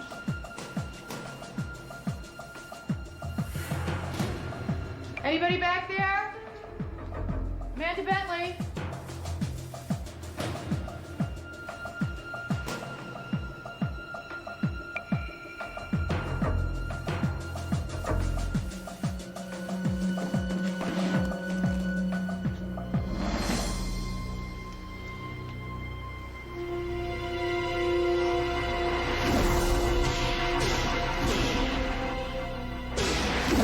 This is Joanne Camp's bank statement. He wanted me to find this. He's warning you to back off any further investigation. There's no way he could know that Amanda helped the police ID Joanne. My credit card, the NCIC report. That's got to be him, too. It's the only thing that makes sense. You know, our killer's got to be a computer expert. Maybe that's his connection with the victim. But why is he after me? Probably figures you can identify him. But I can't. I never saw his face. I wish I could. Amanda, Caltrans says that the traffic signal malfunction yesterday wasn't a technical problem. Someone hacked into their computer system and rerouted the signal for 90 seconds. Making all the lights go green at the same time. And then he lured me into that empty building just to let me know that he could. Somehow your search for Joanne has let him know who and where you are. We've got to find him. Electronic stalker, that's awful. You want some of my latte? This isn't a joke. This is real, you guys. Yeah, stop smiling. She needs our help. She does? Don't you recognize a damsel in distress? I don't see a damsel anywhere. Just someone in need of our expertise, such as it is. That right? All right, how do I stop him? How much do you do online? Some banking, my shopping. I don't know, my bills. He's hacking through the encryption programs. Well, I thought those security programs were protected by passwords. Some encryption programs are better than others. Besides, nothing's secure if you're good enough. Which he obviously is. So what do I do about it? I think maybe it's time for the weasel. The weasel? Best little rodent in cyberspace. Come on.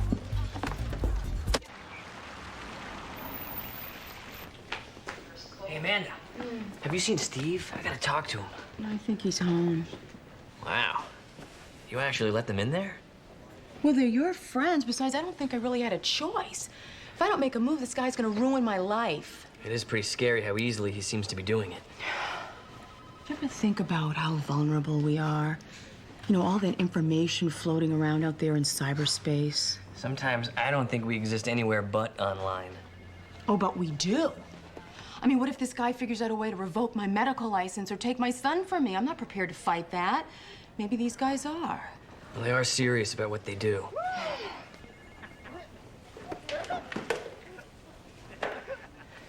Mostly serious. I gotta go.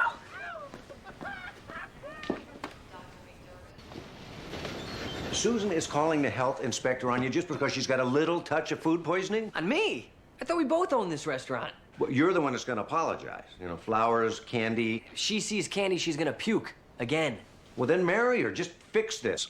Come on, Steve. She's really sick. I know. I'm sorry. How can she be so sure that it's barbecue Bob's? I mean, she's a nurse. She's around sick people all day. Because she started throwing up after she had your barbecue sauce. Jess, if it was the barbecue sauce, there'd be a fleet of ambulances bringing people to the emergency room. We had that larger lunch crowd? A small fleet. Huh? Okay, one very full ambulance. Look, Jess, I hate to say this, but your girlfriend is delusional. Nah, she's not delusional. I've dated delusional women, and they wouldn't have stopped at the barbecue sauce. Why couldn't she just stay one more day at that girls' camp? That's right. She was there for 3 days. Yeah, and now she's way too community-minded. And she's very sick, and I think I'm starting to understand why. Hey, and it wasn't a potato salad either. I had a bunch of that myself. It was fine.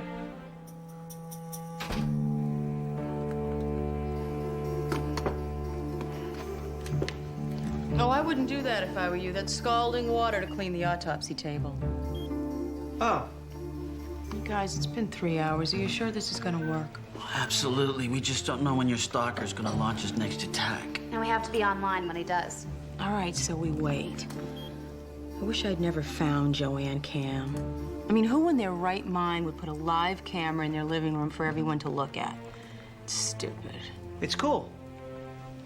Showing people how you live. Yeah, well, I wouldn't want anyone to see me in the morning before I had my first cup of coffee. Might be nice. It demonstrates the interconnectedness of every life on the planet. Pure visual communication to bind us together. That is a crock. It's all about making their insignificant lives seem significant.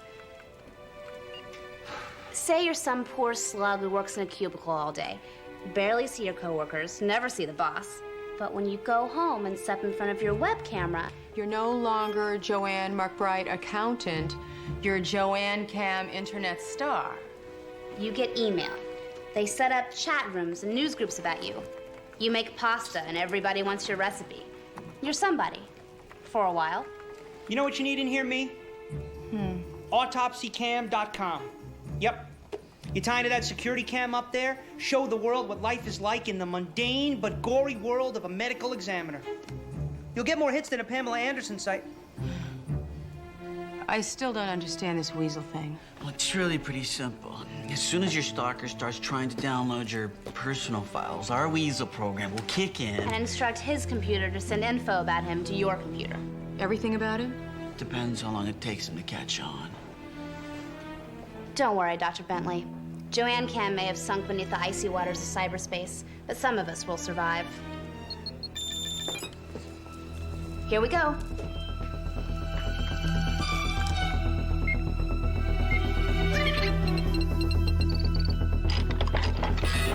Cute little guy, huh?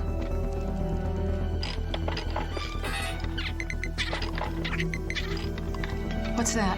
His modem number. JW's sending it over to Boyd's computer to get a reverse directory listing. Now.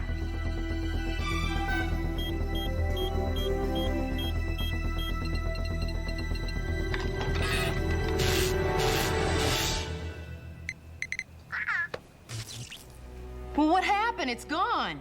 He's killed the connection. Bye-bye. Well, was it long enough? More than long enough. That's here in LA. Time to call the cops.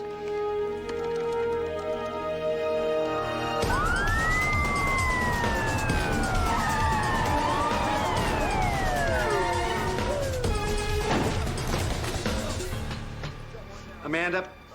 Is it the killer? We have something, but it's not what we're looking for. Check the back. Yeah, got it. The killer wanted you to find him. He lured you here. Stabbed to death less than an hour ago, I think. Just after you found the address. Now, this is Sloan. I need a crime scene unit and a coroner's wagon. Steve?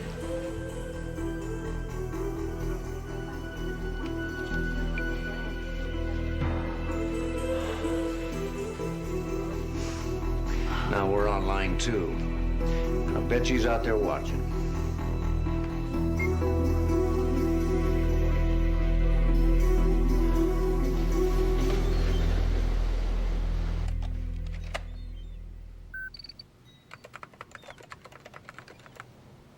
I don't see what my list of unsolved homicides is going to give us. The link between your 2 dead webcam operators. So I went looking at the webcam index site looking for links that don't work anymore. Well, there must be a lot of them. Oh, there were. Now, if we can cross-reference the information we have on them with your list of unsolved murders. I don't think I like where this is going. You found a match? Yep, there's 6 inactive website addresses, 6 cities, 6 murders, and 6 matches. We've got ourselves a serial killer.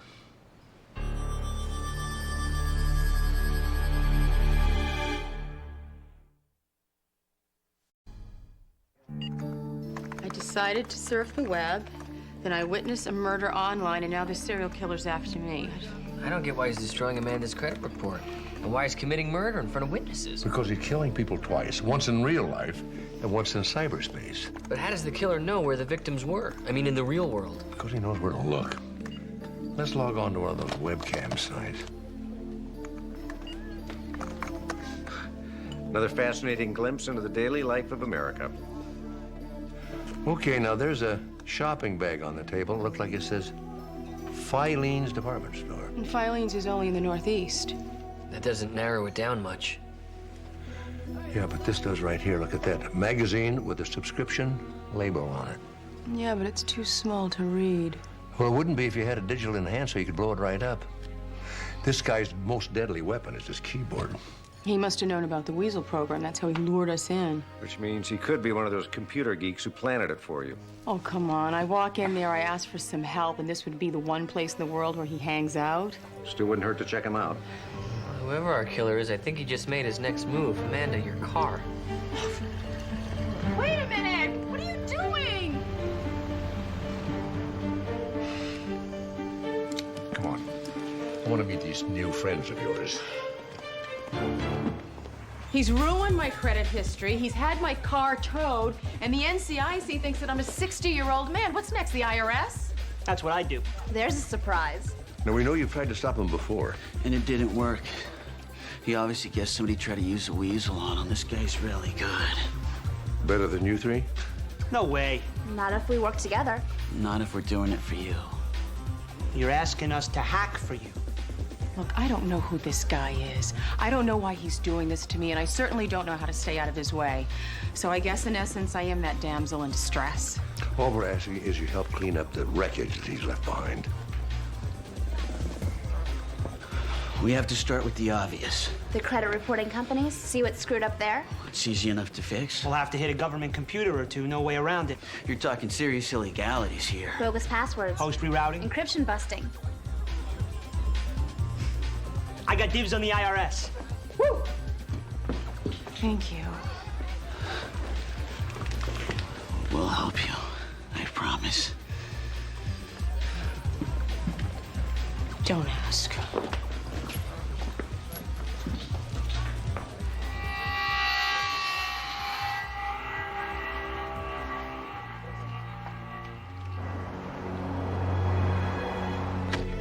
Hi. How you feeling? Rotten. Not surprised. Of course not. You're the psycho chef behind the death sauce. That's not you talking. That's the meds. Next, it'll be the health department. Oh, good. I encourage you to call them. I will. I will tell them how my ex-boyfriend poisoned me and is now taking obscene pleasure in my death throes. Oh. Or you could tell them all about your girls' camp reunion, about the sparkling purity of those crystal clear mountain waters. I should have never come back. And you could tell them about the tiny little creatures that live in those crystal clear mountain waters. The little creatures that are multiplying by the millions in your intestines. Giardia. I have Giardia. Yes. Isn't that great? But I'll be on IV antibiotics for days. Yes, you will. But when you're done, dinner at Barbecue Bob's will be on me. And lunch today is on you, too.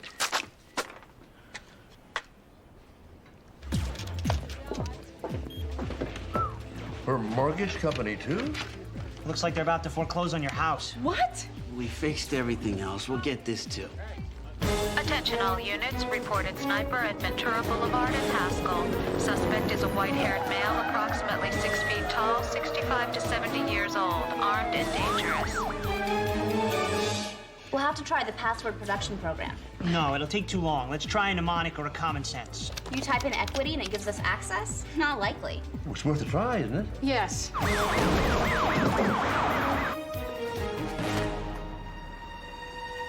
You're enjoying this, aren't you, Doc? Put your hands up. Let's go. Right now. Put them up. Come on. Get up here. What's going on? Lock the place down. Find me that rifle.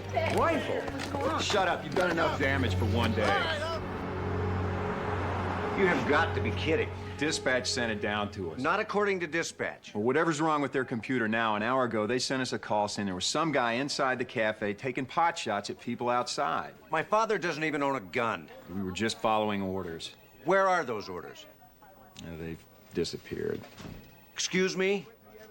Somebody wiped out the computer record by the time we got back. While my father was in handcuffs. Another computer glitch. Sergeant, it's all right. The only thing done any real harm was my latte. I am sorry, Doctor. All right, Jackson, take off. Come see us anytime. And next time, bring some of those big guns.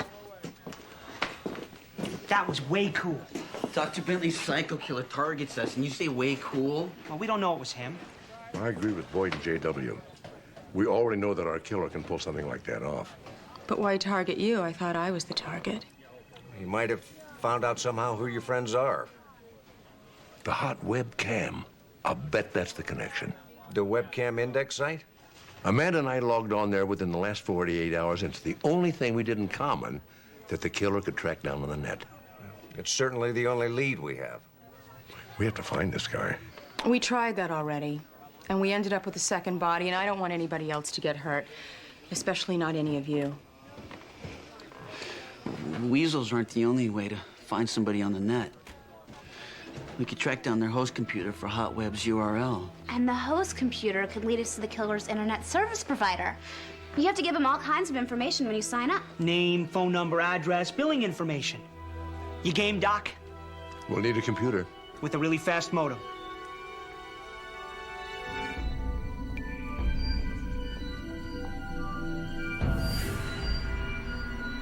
This is the address the computer came up with.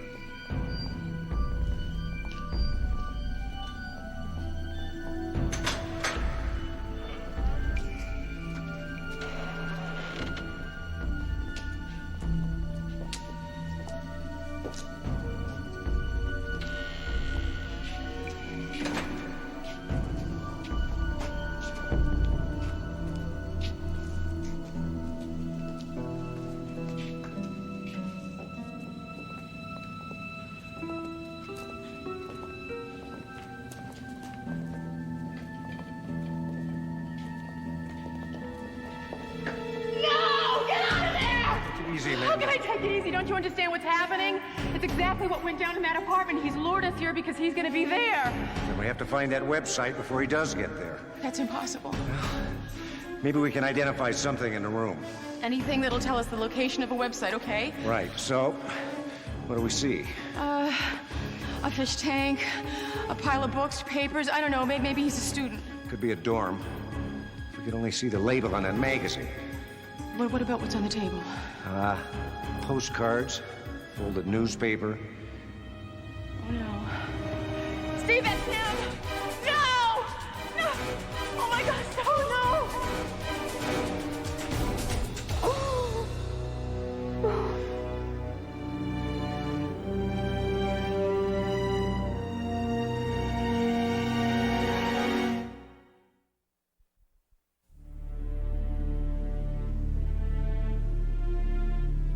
Amanda, you all right?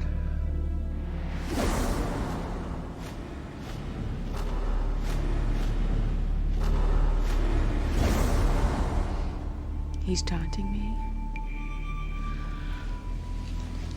We have to find him.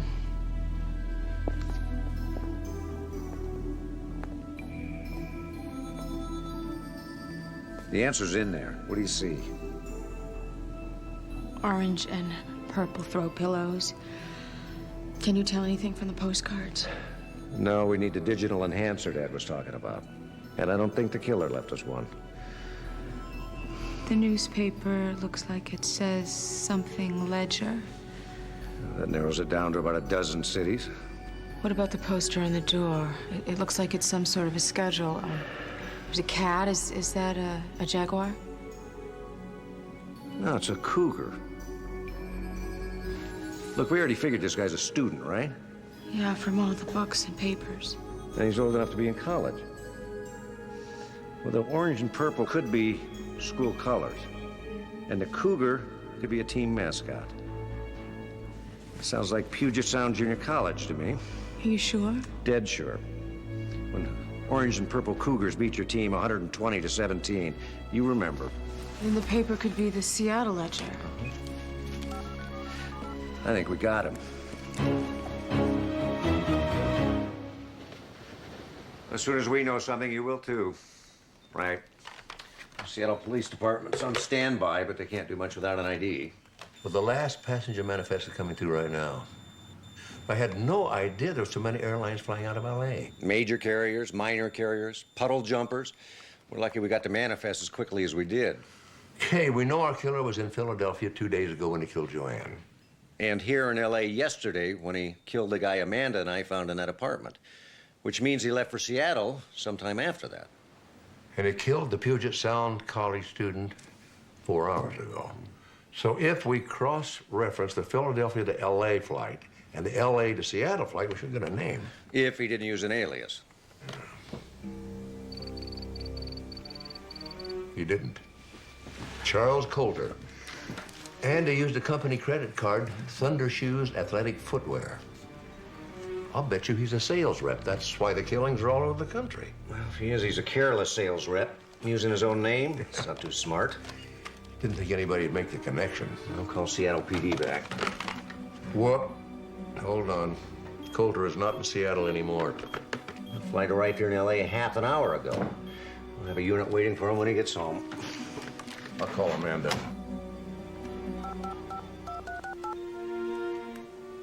Yeah, this is Sloan. I need a unit at 18724 Minden Drive, Suite 52 in Westwood. Pick up a Charles Coulter for questioning and multiple homicides.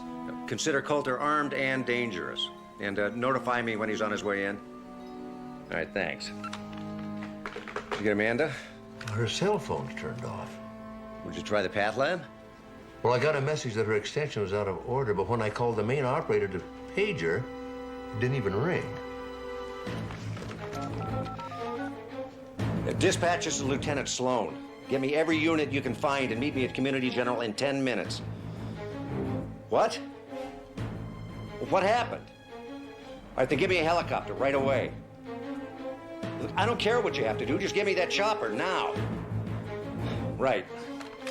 Traffic snarled all around the hospital. A bunch of traffic signals malfunctioned. It's like that intersection the other day. He's after her.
Take it easy, take it easy. It's all right. It's okay. We got here as fast as we could. He's alive, but he's not going anyplace. It's all over. It's all over. It's all right.